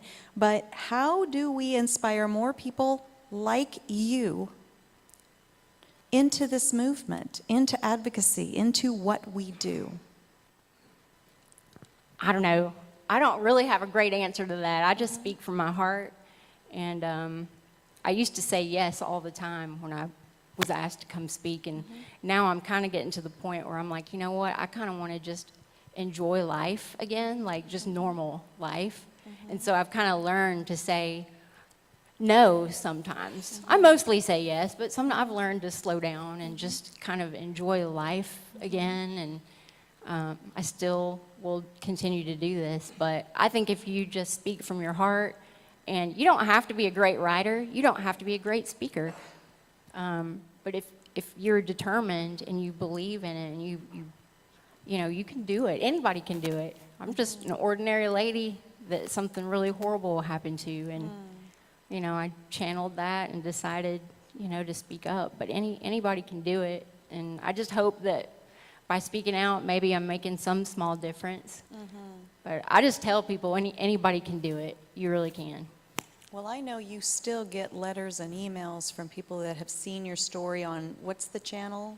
Investigation Discovery channel. the ID channel. So you are actively inspiring people in a passive way, right? So Yeah. you can stay home and your story lives on to inspire others. So you Yeah, the kinda ID channel did an episode based off of my book, Stalked and Defenseless, and I don't know, I was a little concerned when they called me up asking me to do this, and I said, well, I need to think about this, because, sometimes they'll want to change things and add things to the story that never happened and sensationalize, but it ended up turning out pretty well, and it has really, I think, inspired a lot of people, especially women, to think about their own safety and protect themselves and their loved ones. So Thank you for that.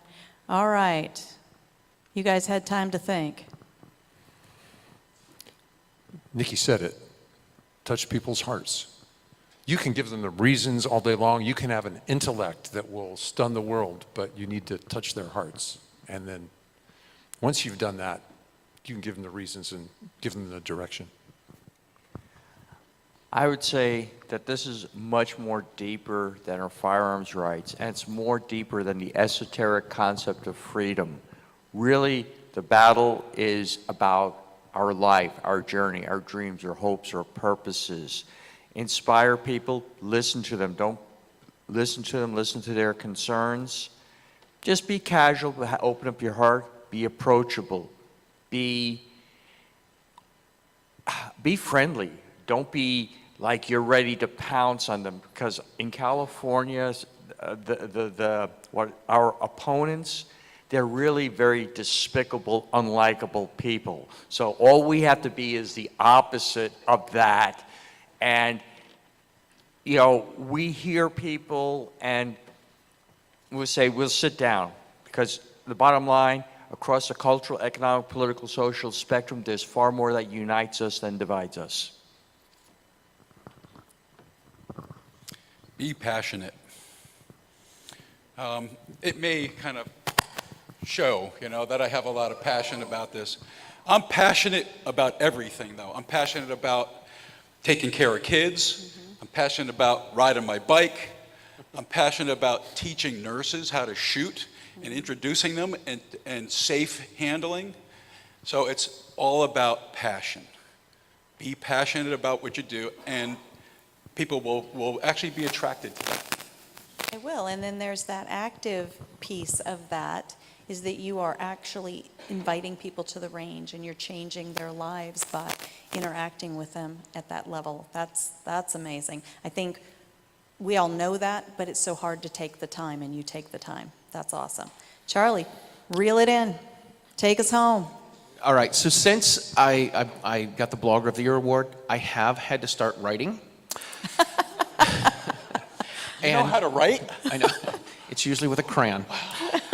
But I have had to start writing, and so I write descriptions for the YouTube channel, and they sometimes get on Amaland, which is great. But one of the things that I do is I have 4 or 5 sentences that I call favorite quotes from every story. And these are the things that people say that impact me. And I tell everyone, I said, we're getting in the car, we're going to talk about you. I want to make you look like a rock star. That's what my game plan is. And I say, when you say something deep and profound, I'm going to zoom in on the camera when I edit it. And they say, well, you're never going to zoom in on me. And I say, I'm going to. You're going to say something that's going to mean something. And this is what I want to get out to people. I love it. You never zoomed in on me on my episode. I'm just gonna. So, in my own defense, I didn't know how to do that with the editing software. That's what they all say. Anyway, thank you all. Huge round of applause for our amazing panelists. Let me get a selfie before we leave the stage, and then I will pass it over to Juliana. Thank you all. Do we want to tell everybody where we can be found? As a matter of fact, on my show, I would do that. So, yeah, run right back down the line. The reason she didn't is because Julianne's right here. You can find all my stuff at Writing Shotgun with Charlie. One of the new things that I am writing for is Writing Shotgun with Charlie, and that is on the Armed Lifestyle magazine, which is a new publication. So check everything out at Writing Shotgun with Charlie. Awesome. You can find my stuff at drgo.us. Also, we have a matching service for doctors and patients called 2adoc.com. Right now, I don't have websites up, but you can Facebook me at Nikki Stallard at Facebook. .com, personal message. For those of you who are in here, you can walk up to me before I take off today. I write at Slow Facts. My podcast is Self-Defense Gun Stories. And you can find me at the Crime Prevention Research Center, crimeresearch.org, and my website is stalkedanddefenseless.com. Fantastic. Thank you for reminding me of that, John. I appreciate it. All right, quick picture.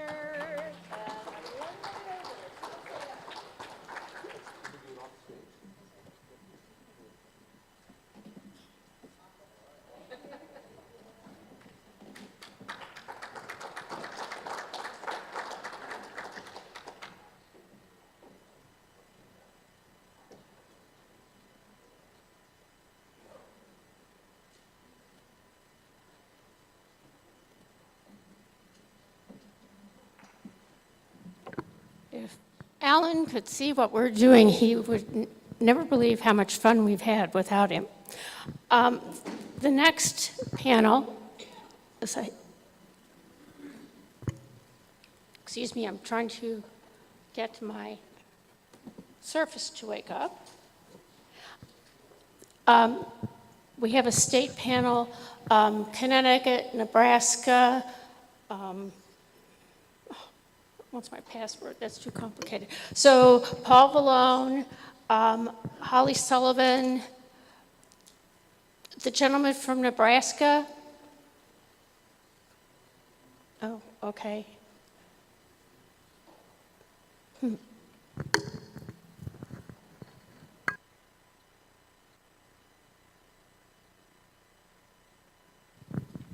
I'm so tired, my Surface doesn't recognize me. I'm going to have to put in my password.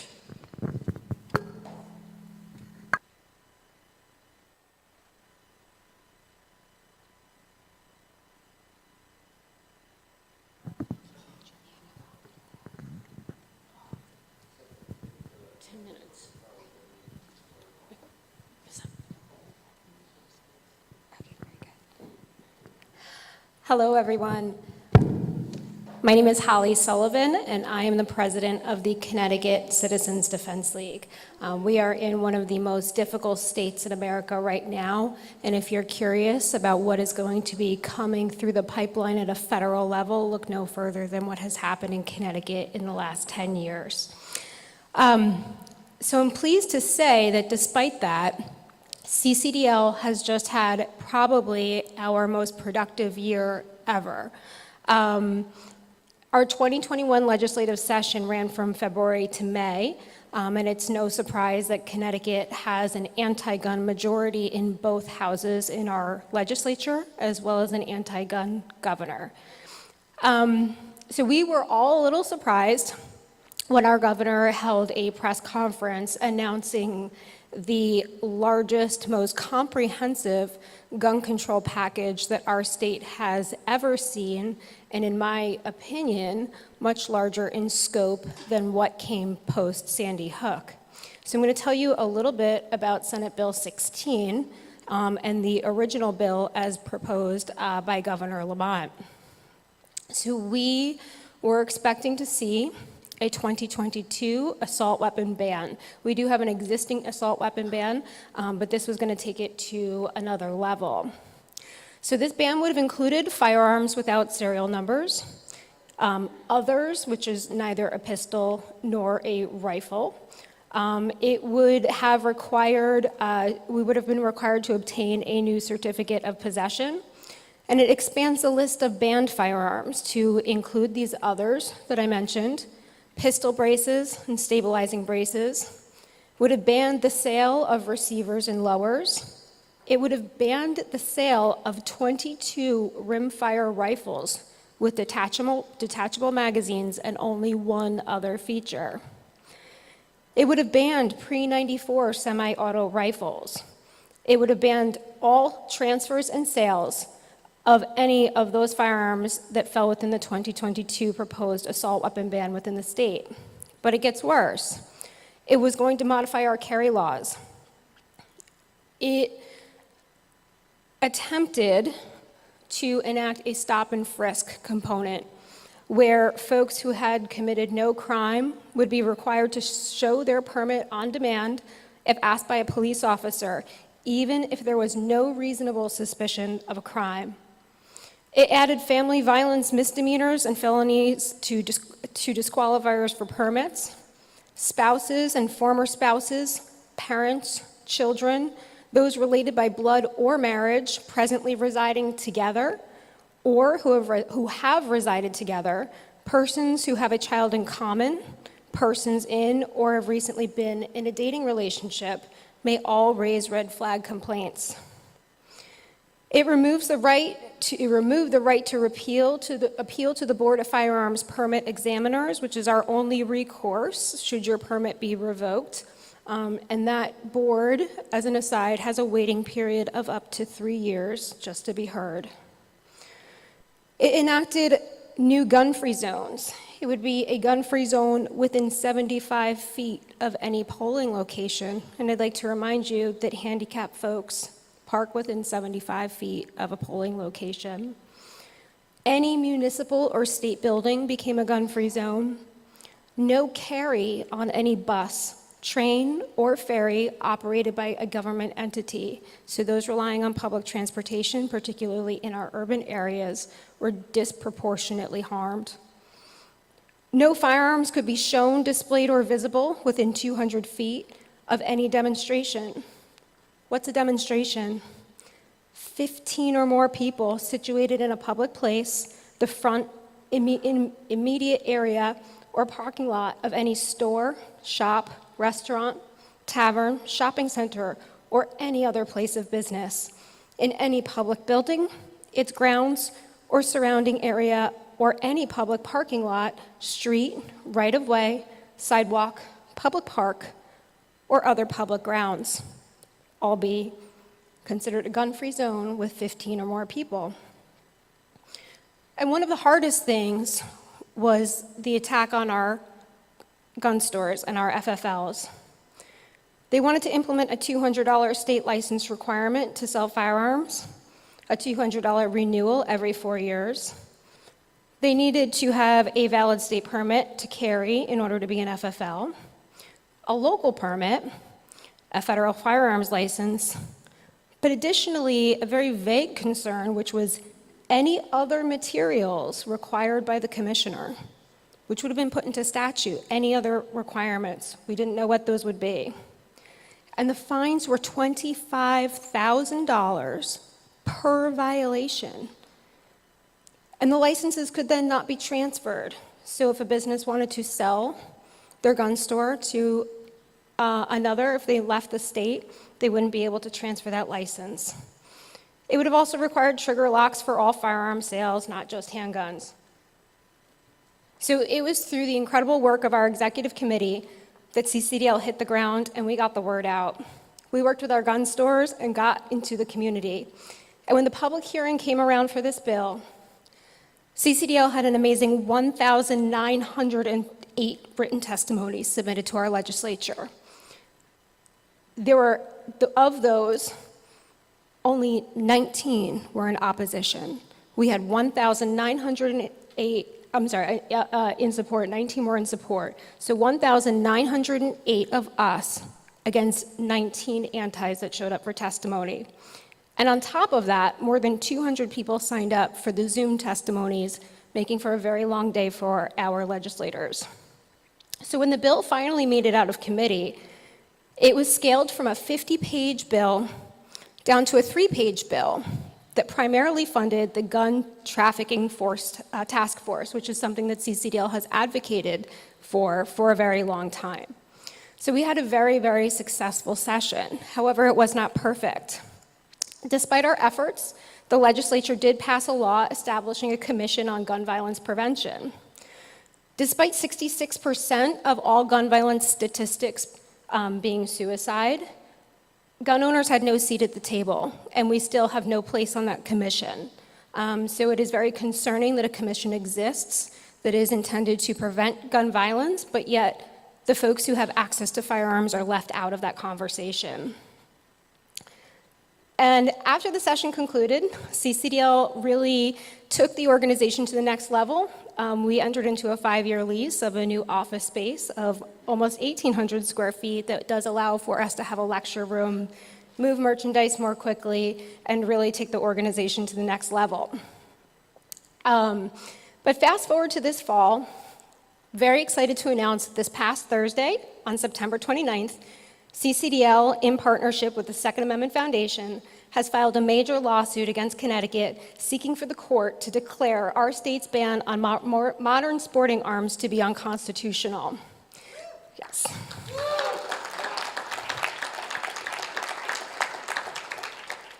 CCDL fought this ban hard following passage of the law with a case called Shue versus Malloy. However, due to the scrutiny standard used by the court at the time, the case failed, and Connecticut residents have been without modern sporting arms for almost a decade.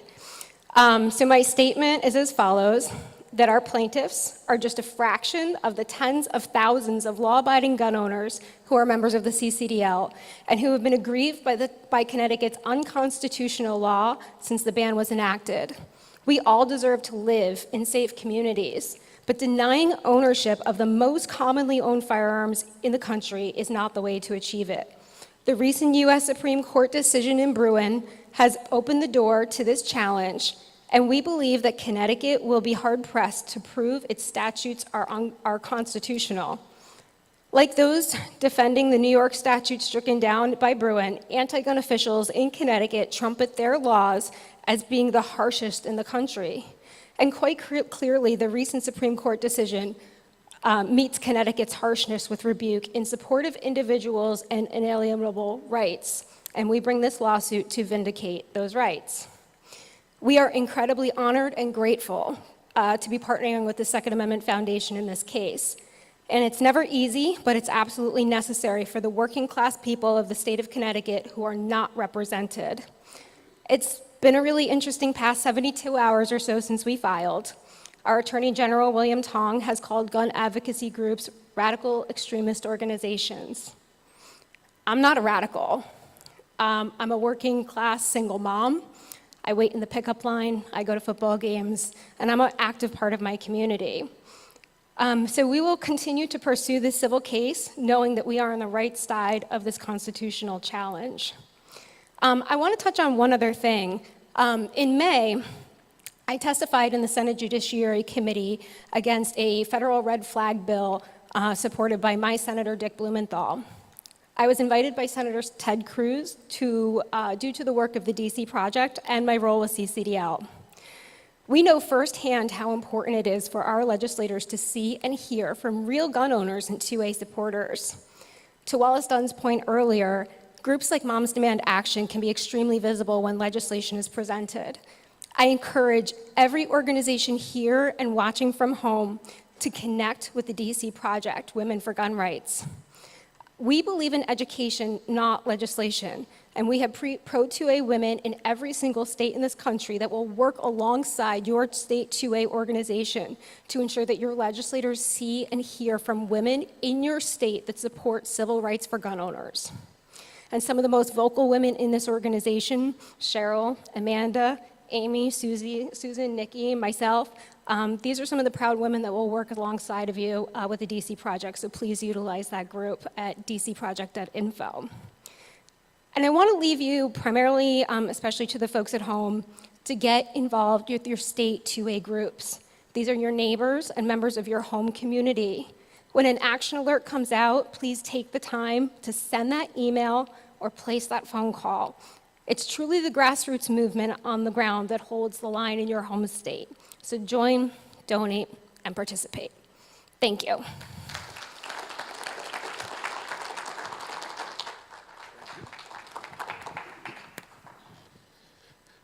My name is Paul Vallone. Back in 1994, two other guys and I founded an organization called Grassroots North Carolina, the state's main gun rights organization. We've pretty much been kicking tail and taking names since. Now, I have said for many years that we are only one election away from losing our republic. And in the 2020 elections, and beyond, the left has tried to prove me right. If we lose the 2022 elections, we will lose this republic. Let there be no doubt. And so, if anybody here has had the misfortune to have me accost them during this weekend, they know that I'm all about winning. Winning the election, winning against the left, preserving our republic. And earlier, Dan Wass did an excellent presentation on what winning looks like. What I'm here to talk about is what winning requires. Now, many of you are gun rights leaders in your states. You are either the leader of an organization or a member of the leadership network. I won't ask for a call of hands, but I will say this. If your organization is not running a political action committee, you are not doing your people any favors. Winning requires a multi-part effort, and I'm all about empowering people. Last night somebody told me that years back, and frankly I didn't even remember this, but years back he said, I got him started in the gun rights movement and founding an organization. And I found that tremendously encouraging, because if we need to do anything, it's to empower people to take back our republic. So our election effort kind of looks like this. And if you guys want advice, take a card. I'll be happy to help you. We actually do a project that involves using 501c4 money for what we call voter education. The project is called Remember in November. And we evaluate objectively all candidates for state and federal office across the state of North Carolina on their voting record on gun issues, on their survey scores, bill sponsorship record, and another measure for leadership we call bill support. All of this gets plugged into a spreadsheet which estimates the percentage of times a given candidate can be expected to agree with a control group of our own life and benefactor members. If a candidate agrees at least 90% of the time, they get 4 stars, 80% 3 stars, on down the list. All of this gets formatted into a voter guide. The voter guide starts out by 11 by 17 and folds down to a brochure that they can take into the polls with them. I just printed out, not personally, I had printed out 150,000 of those voter guides. We mailed 120,000 of those voter guides directly to gun-owning voters that we did some fairly sophisticated data mining to find out who those voters are. We're about to start a new project. And by the way, of that 120,000, I suspect most will probably end up going to the polls. And that's what winning looks like and what it requires. Now, of course, that's our C4 effort. The other part of our effort, we have run not one, but 2 political action committees.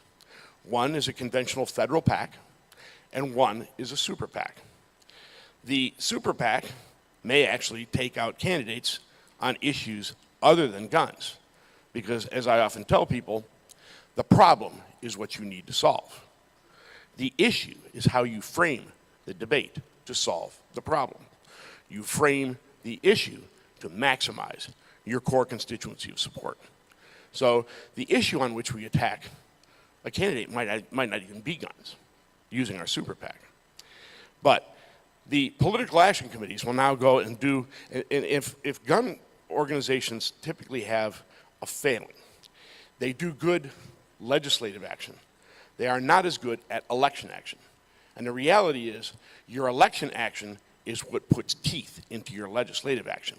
Because unless you are politically feared, you will not be politically respected. And so they have to know, politicians need to know, that in the election season, you will hold them responsible for what they do in the legislative season. And that's what the Political Action Committee is for. The other mistake gun rights organizations often make is that when they do decide to do election action, they throw money at a few candidates and call it a day. that has two problems. First, you're not going to change their behavior.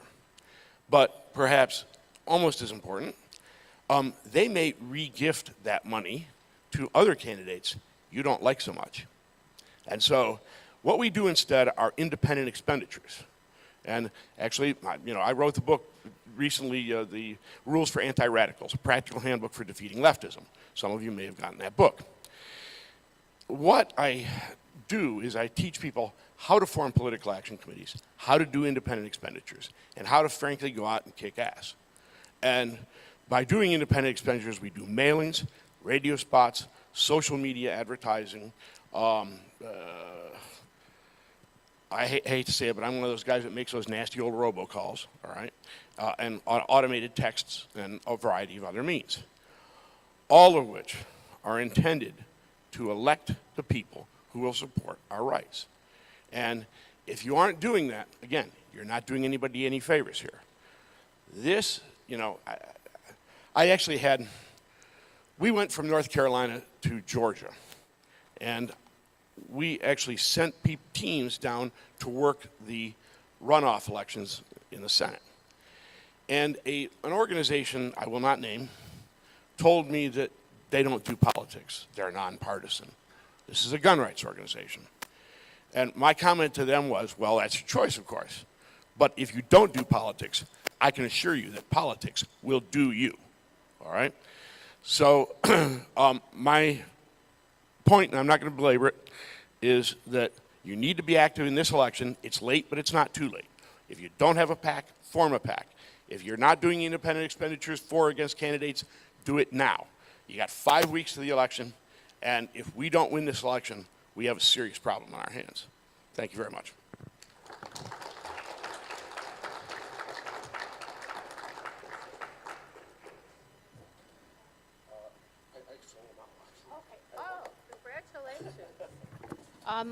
Paul Vallone sold out all of his books, but yes.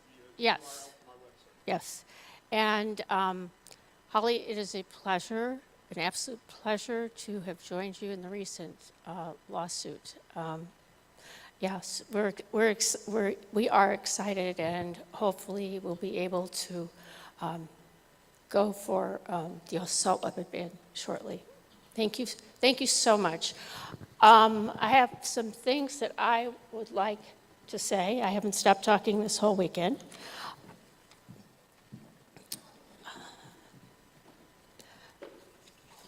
One, I want you to tell everybody that if they do not come to GRPC on Sunday, they have missed all of the fun. No, Saturday is not the big day, all right? Sunday is the day when we get to all show that we are family and how much we care for each other. So Sunday is the day. You need to push all your friends who come to realize that. Next year, I don't know where we're going to be. We were, in 2020, we had a contract with a hotel in Tampa. We had thought about, going back there because we felt bad for them. Thank heavens we did not go there because we would have been there this weekend. Anyway, I don't know where we're going to go, but we're all rethinking Tampa permanently. All of the GRPC video will be on YouTube. I'm not the person that knows about YouTube. Somebody else did. So everybody who registered will receive information about it. I think they're going to do some editing. I'm sure we need to edit some stuff. Somebody's glasses? No? They're pretty distinct. Okay. Usually, Alan is the one who comes and closes the conference, but he's in a meeting, so he's not. But I'm going to ask Paul if he would please load the photo I gave him this morning.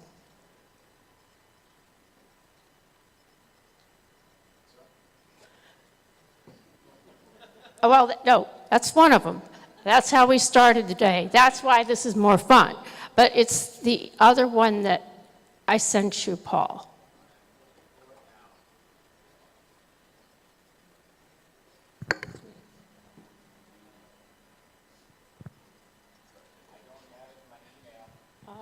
Okay. In 2008, how many people know Winston? Nobody? Some people know Winston, okay? Winston is 16 and a half years old, and in 2008, we took him with us to Phoenix. And Alan went to close the conference, and Winston just followed him on up the stairs, right behind him. And since then, Winston has been coming to GRPC. We didn't bring him this year, and I'm very sorry we didn't. And the photo was supposed to tell you how cute he is. But I really appreciate every one of you who comes, who gives their time, who does everything else. It's why we continue to work on this issue. I'm very, very, very passionate. This is a natural right. It is a natural right. It's a civil right, but it's a natural right to defend oneself and one's family. It is the most critical thing we have. Even the United Nations does not agree about guns, but they do recognize that people have natural rights and the rights to defend themselves. So I would like to thank everyone. I'm sorry that Winston is not here, and hopefully he will be next year, and you all will join us again. Thank you so very, very much. And remember, Sunday's the best day.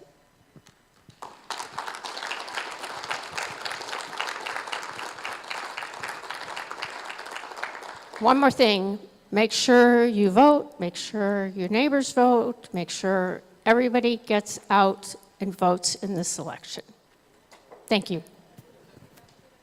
Whatever you want to do. Whatever you want to do.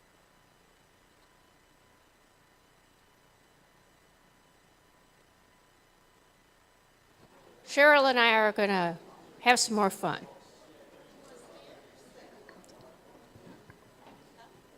I don't know. Yeah, okay.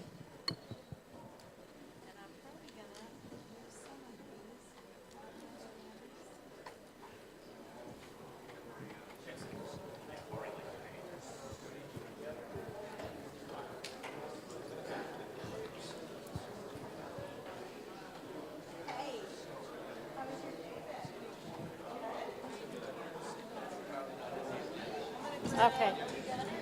Yeah, I got it. Okay, Cheryl and I are gonna answer some questions. It's airspeed velocity of an unladen sparrow at 4,000 feet? well. Okay, we're just gonna take a couple of minutes. I wanted to have Alan in here to do this. But he didn't make it. Oh.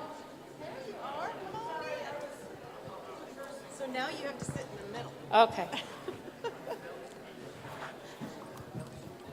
And I'm so glad that there are not so many people in the room. I love it. So we're going to grill Julianne a little bit. If you guys want to go ahead and listen in, or if you still want to enjoy your conversations, take those out in the lobby, because I want to know a little bit more about this lady who's sitting here, who drives this bus so efficiently every single year. Well, this is one of my passions to do this. I enjoy it. Each year I grab another little piece of it so I can pick out. I love finding people who bring something new and original to the table. And there's so many of them. Well, I think you're brilliant at it. We're just going to wait for the house to quiet a little bit. Go ahead. So Cheryl, I guess mine's... It's those subtle hints, Amanda. It's on. Oh, there we you go. There. So what Cheryl's saying is, the back row, if you can hear me, clap. You guys in the back row, if you can hear me, clap. Okay, and if you're not clapping, move to the hallway. So, right. Well, Not that Cheryl's being subtle and I'm less than. I love it. All right. So I want to choose some of these questions that we hit the big tent with. But I think I want to start with something I heard one of our speakers say. And it has to do with the banner behind us. Every year you guys come up with a slogan. I know personally that's sometimes picking the name of my show is one of the hardest pieces, right? Encapsulating. And so you have this target victory. And one of the speakers, I mean, I believe there's truth to it, but it's just kind of stayed in my brain. And the idea was that there's no finish line. There's no like actual mission accomplished victory, because target victory is what's on the banner behind us. What would you say about that? Because you are in the mix of this 24/7. We sit down every year in... Julianne's mic needs turned up. Blue. Hello? There it is. Okay. We sit down every year in February, and we pick what the theme will be for the this coming up here. Thank God for Excel, because we keep them years back. And this year, it's two things. It's the elections, okay? Victory at the ballot box. And it's the victories in court. Bruin was a win. Amen. But Bruin unleashed a torrent of anti-gun legislation that I can't even keep up with. It's almost, it's impossible, but I try. Right, it really is. I mean, I think that that's probably one of the biggest things that I got out of this was that here's Bruin, and it is so good, and we're all so celebrating it, and then the left, or the anti-gun, is starting into the kind of the alligator death roll where they've got a hold of our sweater and they're trying to twist and pull us underwater in every way that they can, and we're trying to see those things and cut the cord and move out of the way, and it's trying to catch them and find them and see them. In 2008, when, 2010, when we won McDonald, right? We're there, we're just going, oh, this is so wonderful, this is so fantastic, this is, the dream, we've just lived the dream. It took Chicago about 12 days to enact the Chicago handgun law, which said that if you were going to get a license to have your a handgun, you had to have so many hours in the classroom. You also had to have 4 or 5 hours on the range. And oh, by the way, there are no ranges in Chicago. Right. So it's like a 2-hour drive. Yeah. For people who don't have cars. Right. So we started on that. We hired a mobile trailer that goes to police places. We bought a couple, we rented a couple of pieces of land, which was a lot of fun. We even set up how many people we could take at a time, where the handguns were going to come from, how many chairs, porta potties, because this was all the stuff that we had to do for Chicago. We finally, eventually, 3 trips up to the appellate court. Chicago had learned, they said, okay, you win. In Ezel, they said, okay, you win, we're not going back to court again. With Bruin, it came out on the 23rd of June. On the 1st of July, so 7 days, okay, in 7 days, in New York, they had written, passed, and signed the sanctuary, safe places, the whole act. It took them 7 days. You have to, they move so fast. As a reaction, pushing back on Bruin. Oh, but it took them 7 days to pass this law, or to write, pass, and sign this. Yeah. They can't do anything in 7 days, but they did that. Yes, I mean, you can't get anything fixed in New York, anything, but they managed to do that. So do you anticipate that they saw Bruin being passed in a negative way and had it all sitting there waiting? Yes, I do think so. I do think that they did that. Some of the stuff that they've done in California is absolutely mind-boggling, this fee shifting thing. I keep a spreadsheet of our cases. And right now, the ones that are in California, I've highlighted in yellow because Second Amendment Foundation is on the line for those cases. And they can go back 2 years and ask us for money to pay all of their lawyers. Well, they would love to bankrupt all of us, I guarantee you. But these are awesome conversations, but I really kind of want to know more about Julianne. So one of my favorite questions that I asked earlier, I'm going to throw your way. So what would the kids that you went to high school with, what would they think about what you're doing today? Wow, what a question. This happens to be one of my school reunion years, but it got closed down because of COVID, so they had it again. So they've had these video things that they have put on so that we can chit-chat or whatever. Okay, what is wrong with originalism? That was one of the topics. I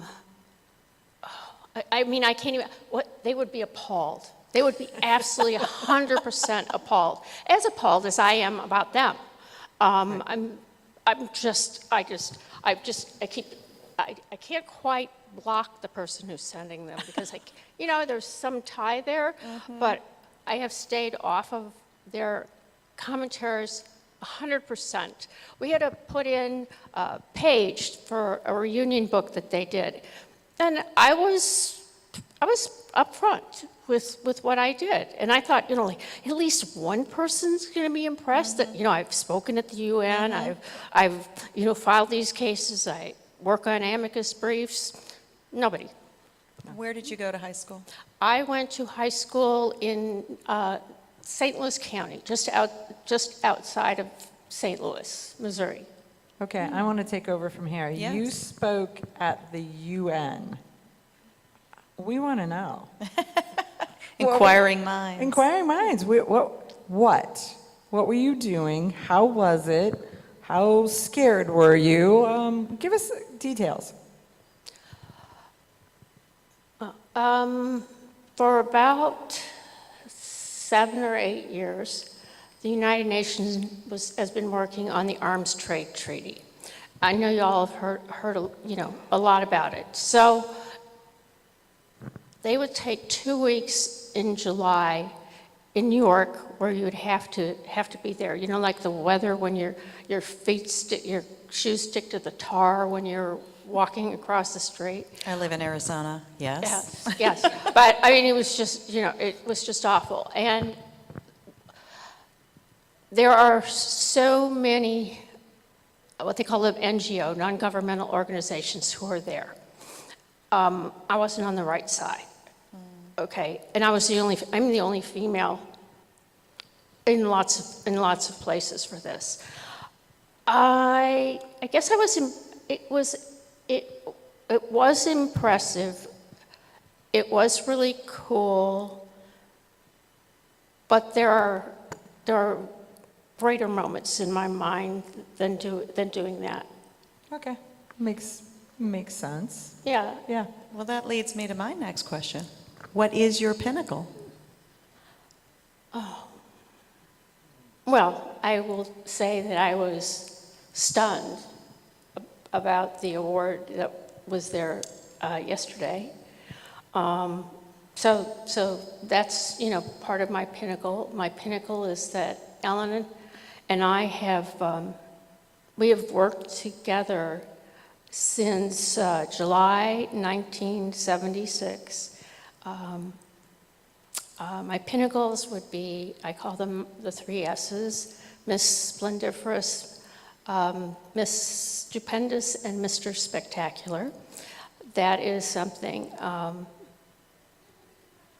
And every time I think that, it's the big thing has been accomplished, I have another opportunity.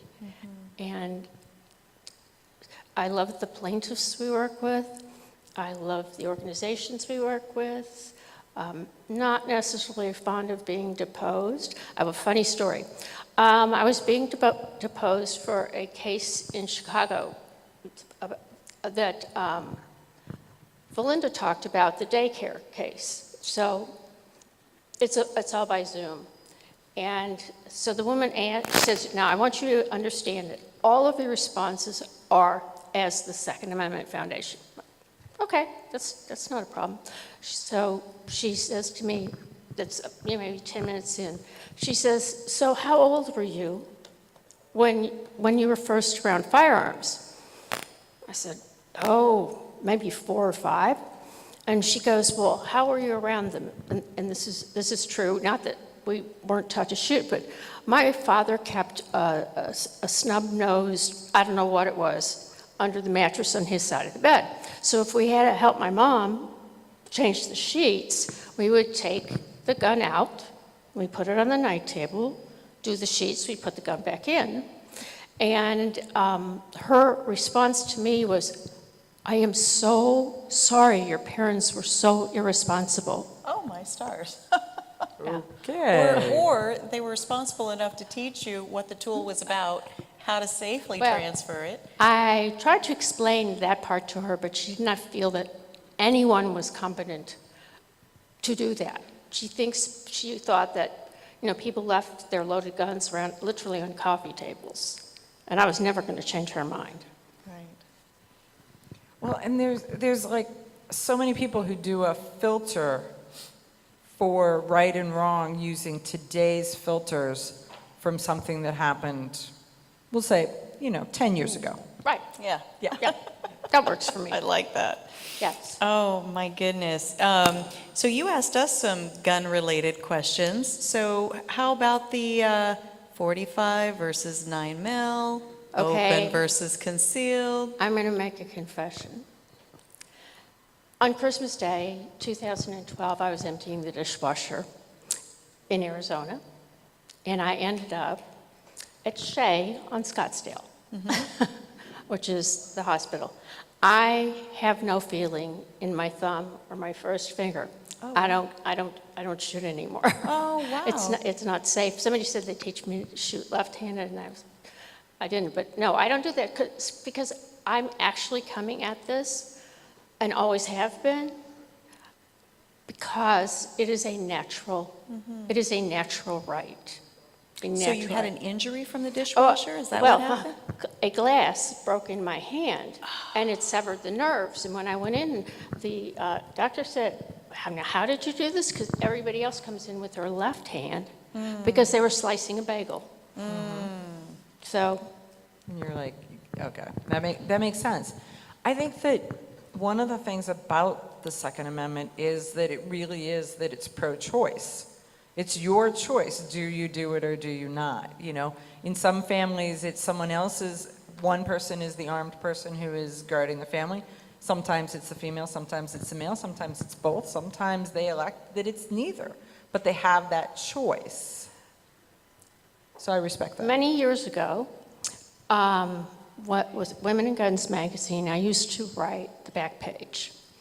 And I wanted to pull some of them out because I was looking at them. And I called it Dear Self-Reliant Reader, which meant that the reader was making the choice on how to be self-reliant. Hillary Clinton's back, all this other stuff is back, and those are 20 years old or plus.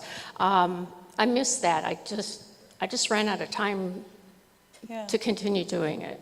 But it was, and that's where my children got their names. Interesting. So, going back to Missouri, right? So if what you're doing now would be shocking to the people that knew you back when, what do you think they would have thought, or what did you think you were going to be when you grew up if it wasn't this?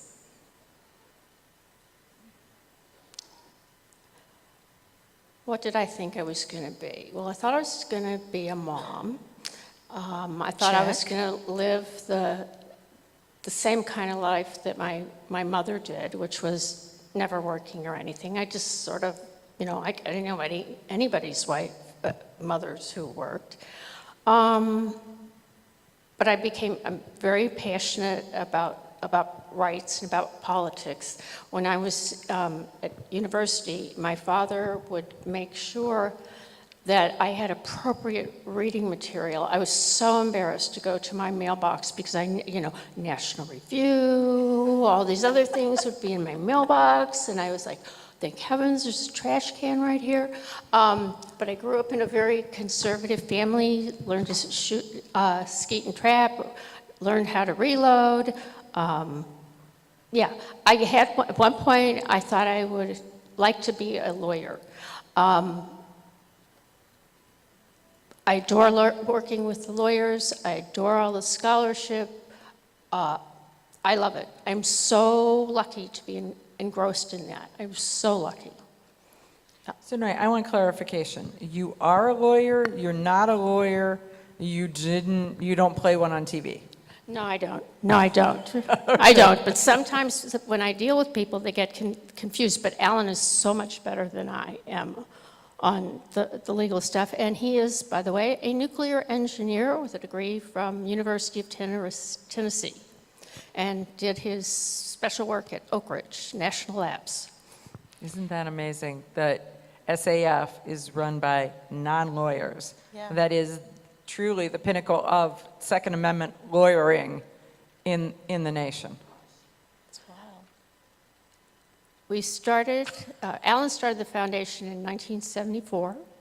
There was no NRA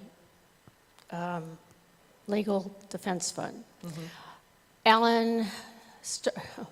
Alan started with the Citizens Committee in 1972. This is his 50th year. There was no NRA ILA then. No. I wish he had come back in because I would like everybody to have acknowledged, the time he has spent, the time he has spent, and the tremendous amount of time he spent away from home. Alan had a heart attack on April 28th, 2020. We were in Arizona. And I couldn't go with him or anything. It was just horrible. So that was like a Tuesday. The following Sunday, he was doing a radio show after he had 100% blockage, and then they put in 2 more stents. And here he is. Let's get another chair. Let's take another couple of minutes.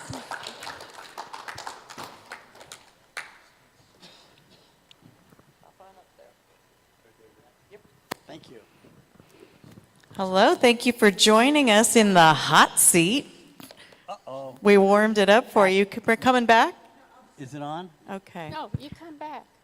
I think you should come back. Well, actually, I just got out of the hot seat because I had a board of directors meetings. Oh, very good. Well, as Julianne was just saying, she wanted everybody to have a moment to outwardly express how much we value this, especially after it being gone for 2 years. And not gone, it was just in that digital realm.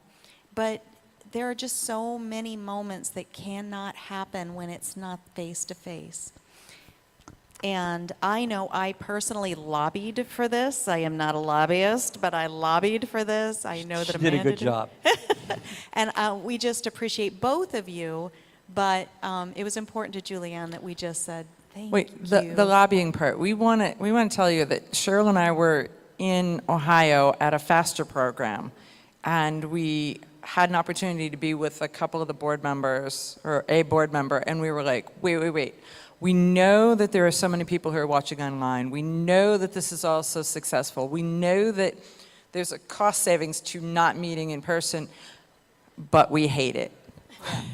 So we really hate it. And so we wanted so badly to be together to where we could shake hands and we could have dinner and we could have drinks and we could talk to one another and we could sit side by side, that when we heard that it was back in person, it was like, we'll share as much and we'll get as many people watching online from wherever, but we need this to make that connection and to regroup and to recharge our batteries. And so we thank you for that part. Thank you, clap. Well, let me just address that, if you have time for a minute. Yes. Because we discussed this at our board meetings that I just got out of.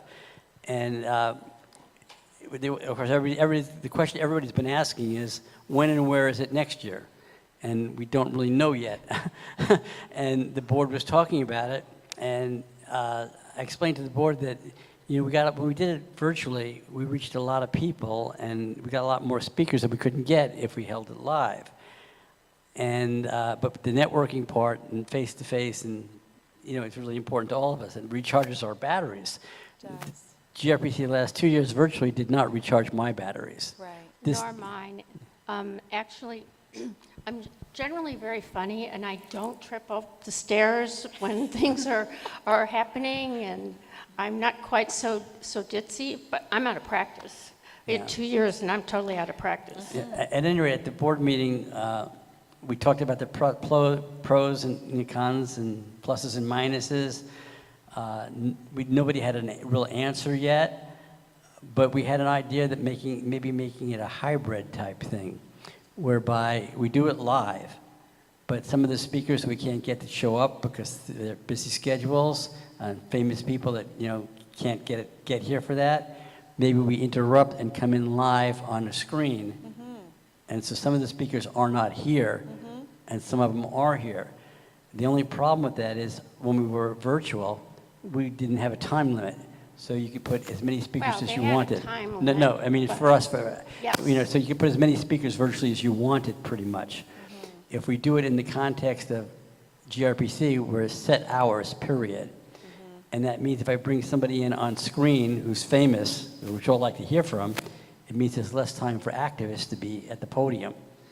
May I make a suggestion that is that you add a third day virtual, and that way we're still getting the best of all of this, and then we can go home and watch that third day. We'll consider that. Or Maybe there's a way mid-year. of doing that. That's a possibility. The other thing is we break it into two conferences, which everybody's going to now go crazy for, and now the GRPC becomes virtual, but we do a gun rights leadership conference with just the key couple hundred to 200 key activists around the country, where we can also then get into more training details, how to deal with the media, how to fundraise, how to grow your membership. And so maybe we split it and have a second conference that gives us the chance to organize a network, the people that really need to network live in person, but the rest of it is virtual. I don't think I hate that. But what is going to be the deciding factor? Is this, you know, a flip of a coin? You know, we're going to experiment? Does Cheryl and I get to vote, right? No. I want to say that asking. one of our problems that we keep running into is space, hotel space, and that is a big problem. And we also work very, very, very hard to make sure the room rates are reasonable. Yes. Yeah. A lot of people don't know this. We buy down the room rates to some extent by saying to the hotel, we'll pay this much for the meeting rooms, this much for the food. We're gonna guarantee so many rooms no matter what, to make it more affordable for our activists to come. Yeah. People don't realize it, but we actually subsidize everybody's attendance, so to speak. Yes. And It's sometimes incredible. it's tough with the hotels doing that. This hotel facility, as an example, for us is perfect because we're the only convention or conference here. Mhm. We take out the whole place. Mhm. It's big enough to handle it. Yeah. Some of the hotels, it's hard to find hotels this size. They're either too small Yeah. or they're so big they have 3 things going on at the same time. And then we don't get the attention that we want, and we're also mixed up with other people in the facility. So it limits the number of places we can go. Mm-hmm. And some of the other problems is, like, I'd like to be honest about it, like every 4th year in the nation's capital. The problem we have there is that you can't be there every 4th year because the weekend you want is booked out by some group who only does their conferences every year there, and they're booked out for the next 10 years straight. And so you can't come every fourth year. You have to be here every year or we don't want you. Gotcha. So All right. there's we get all kinds of limitations. So we asked Julianne a couple of really deeply personal questions. So I'm sorry you weren't here to experience that so that you know how deep we're about to go right now. He's like, I gotta go, sorry. No, one of the questions that is my favorite is, what would the kids that you went to high school with, this is about Alan, right? All this other stuff is super fun. But the kids you went to high school with, what would they think about what you do right now? Well, growing up in New York City, I'm going to have to make the assumption that most of those kids are liberal Democrats today. So they probably don't necessarily love what I do, and my guess is they never had an opportunity, living and growing up in New York, to touch a gun because of the laws there. On the other hand, I think that a lot of them, the ones who, kids who knew me, would assume that I'd be doing something that was in the areas of organization and group activity, because that's what I sort of did when I was in high school. So they would probably assume that I would have moved off to something, organizationally. So that part they wouldn't be shocked, but maybe the subject matter would be. Yeah, it's interesting, but I'm not going to get this totally straight because I'm hair-brained it. I apologize. But two of the famous kids that went to my school that graduated with was I think Mario Savio, who led the free speech movement at Berkeley. Oh, wow. And the other one was the guy who recently, I believe he committed suicide, the guy who had the TV show on the food stuff, traveling all around the world, and Anthony Bourdain. So I'm probably only the third most famous person at my high school. Interesting. Your turn. Well, I don't know that I have a lot of really deep questions for you. I mean, well, first I want to say that for years I knew of you, but I had never met you. So one year I had an opportunity to sit down beside you and you gave me some advice and you gave me some guidance. And I walked away and I went to Rob and I was like, you would not believe who I just sat down and had a 15-minute conversation with. This has been the highlight of my life. And so I believe that that has so much value to everybody, that your little snippets of wisdom to everybody. So please keep in mind that we don't want you tired out, but we want you everywhere. So tell us what we can do and how we can help with that. So what heavy lifting can we as a group take to make it so others get an opportunity to have a 15-minute snippet of conversation with Alan? Well, thank you for the kind words, but I really appreciate and get a lift out of helping people to do stuff. And if you do it, it means I don't have to do it. That's great. That's great. So, I mean, I really enjoy that, giving advice and helping people out. I'm not sure what you're referring to, but it may have been over the radio show. Yes. Okay. Remember. And of course, Pennsylvania? I remember. I can't even remember where we were. I don't know. A lot of you may not know it, but the Second Amendment Foundation and the Citizens Committee for the Right to Keep and Bear Arms owns 4 radio stations.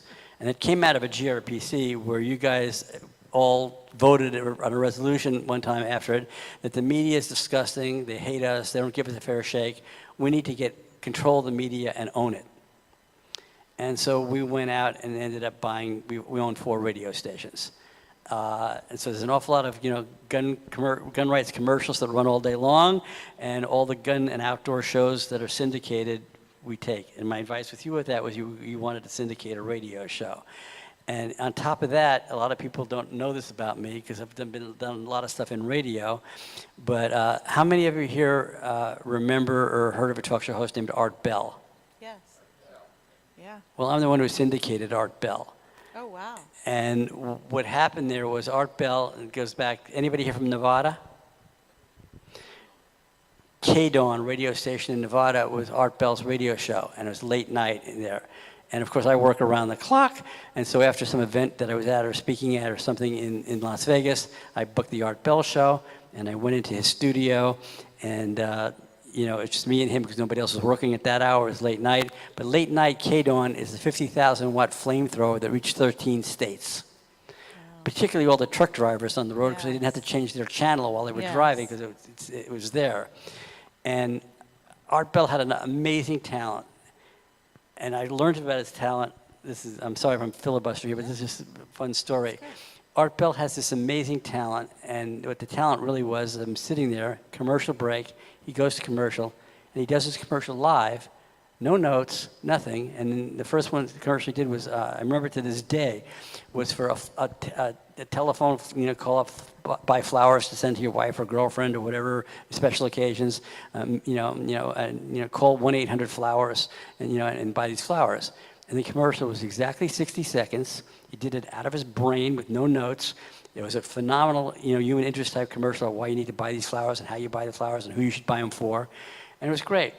And came up to the next break. Oh, the next spot was for a radio that you could buy that you could wind up and don't need electricity for in case of emergencies. And he did this commercial, 60 seconds, perfect for this radio. And it was like amazing commercial. Second break we come up to, he does one for the flowers, out of his head, totally different, not the same, made it up as he went along, and it was flawless and great. And he does one for the radio thing just the same way. And Art, you have an awful lot of talent. You're really good on the air when you're interviewing me, et cetera. And I'd done his show remotely, by phone before. And I said, Art, you need to be national. And he goes, great, you figure out how to do it. And I said, I will. And that's how the Art Bell Show was born.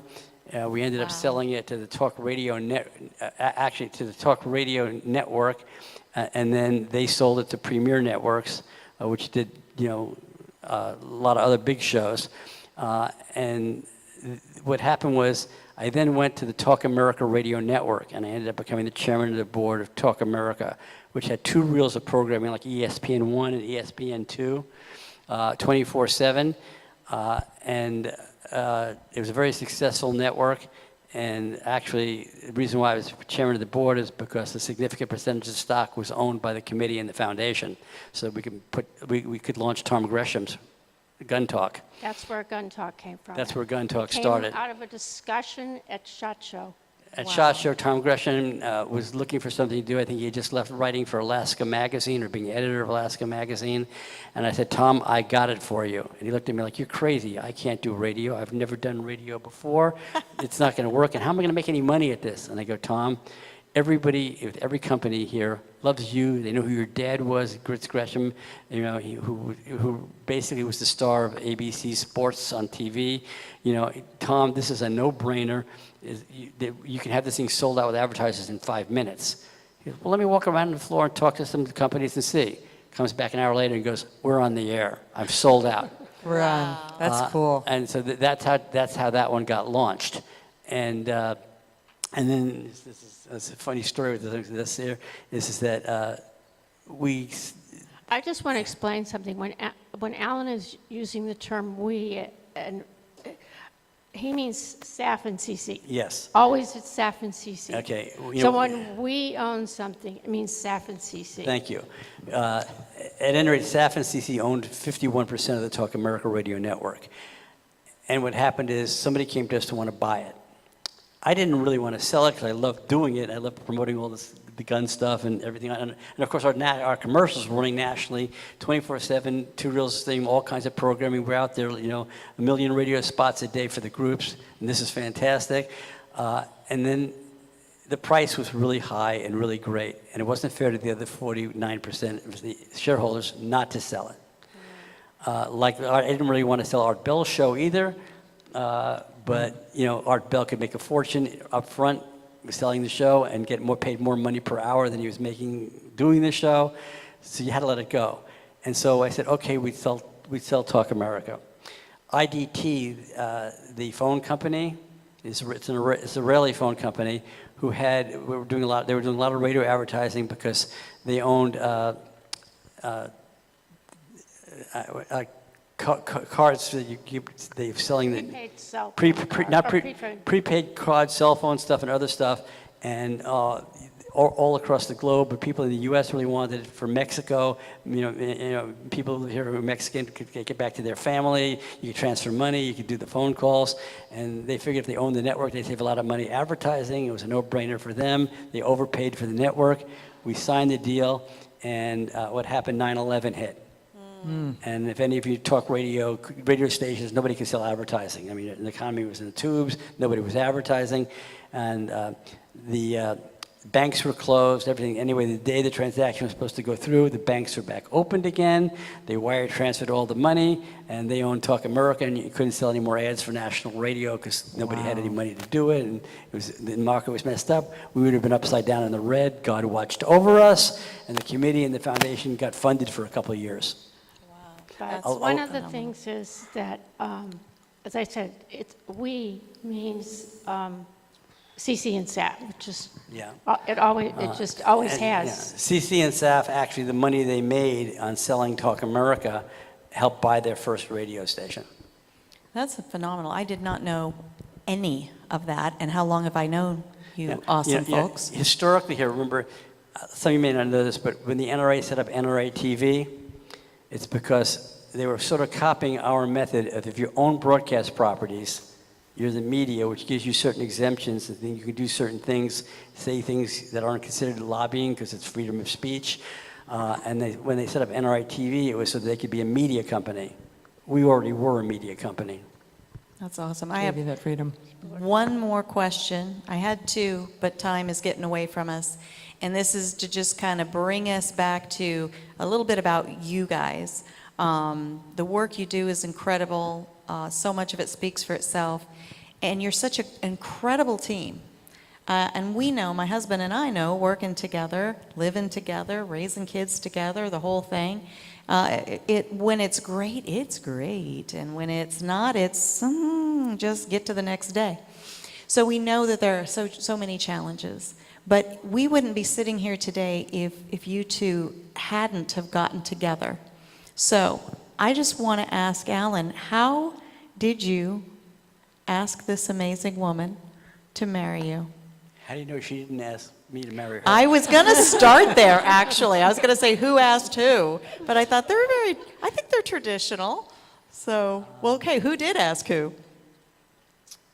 It was Julianne's suggestion, but then I had to ask her. But it was... Oh, so she's got the background urging. Not like any of us have ever seen that, where she's steering from the back of the bus. We met in Washington, D.C. Julian, I'm on the board. This is another survey. I'm on the board of the American Conservative Union, which sponsors CPAC, which you all have to know about because it's in the press so much and on TV so much. And it's when I first got elected to their board. I was the youngest person ever elected. As the thing now, I'm their senior statesman. I'm the oldest person on their board, which is kind of scary. Anyway, Julianne was in D.C. working for ACU, running the media room for the media, and that's where I met her. And then I lured her away from them to come out. Well, I said I would come out and set up the staff office for 3 months. When the Second Foundation first started, she helped come out and set up the office. Yeah. And then, of course, at that point, I couldn't leave.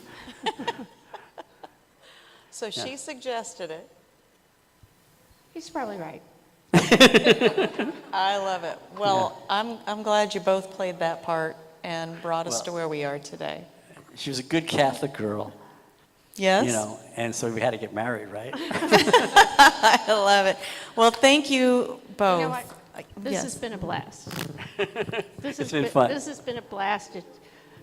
It's just a blast to relive things, to sit down and to chat, because usually it's only a couple of seconds with somebody to say hi, I'll talk to you later, and we mean it. Yeah, what's really great, though, it's the first time we're really together. See, I work 12 hours of the day, and she works the other 12 when I sleep. Yes. So this is not about the only time we get together. Exactly. Yeah, how do you stay together? Because we work opposite shifts. I get it. Thank you so much.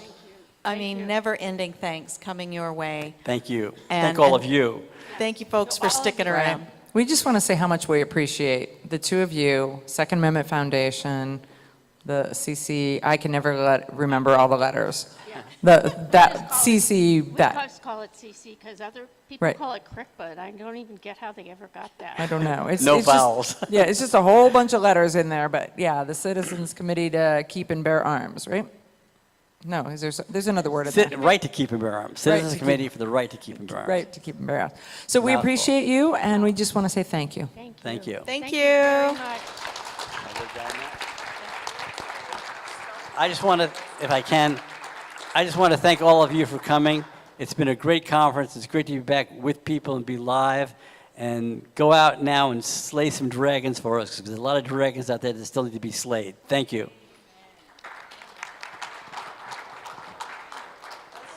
Everybody watching online, thank you for watching us all Sunday and all Saturday as well. We're ending the broadcast today, and we will catch you next year. Thanks again.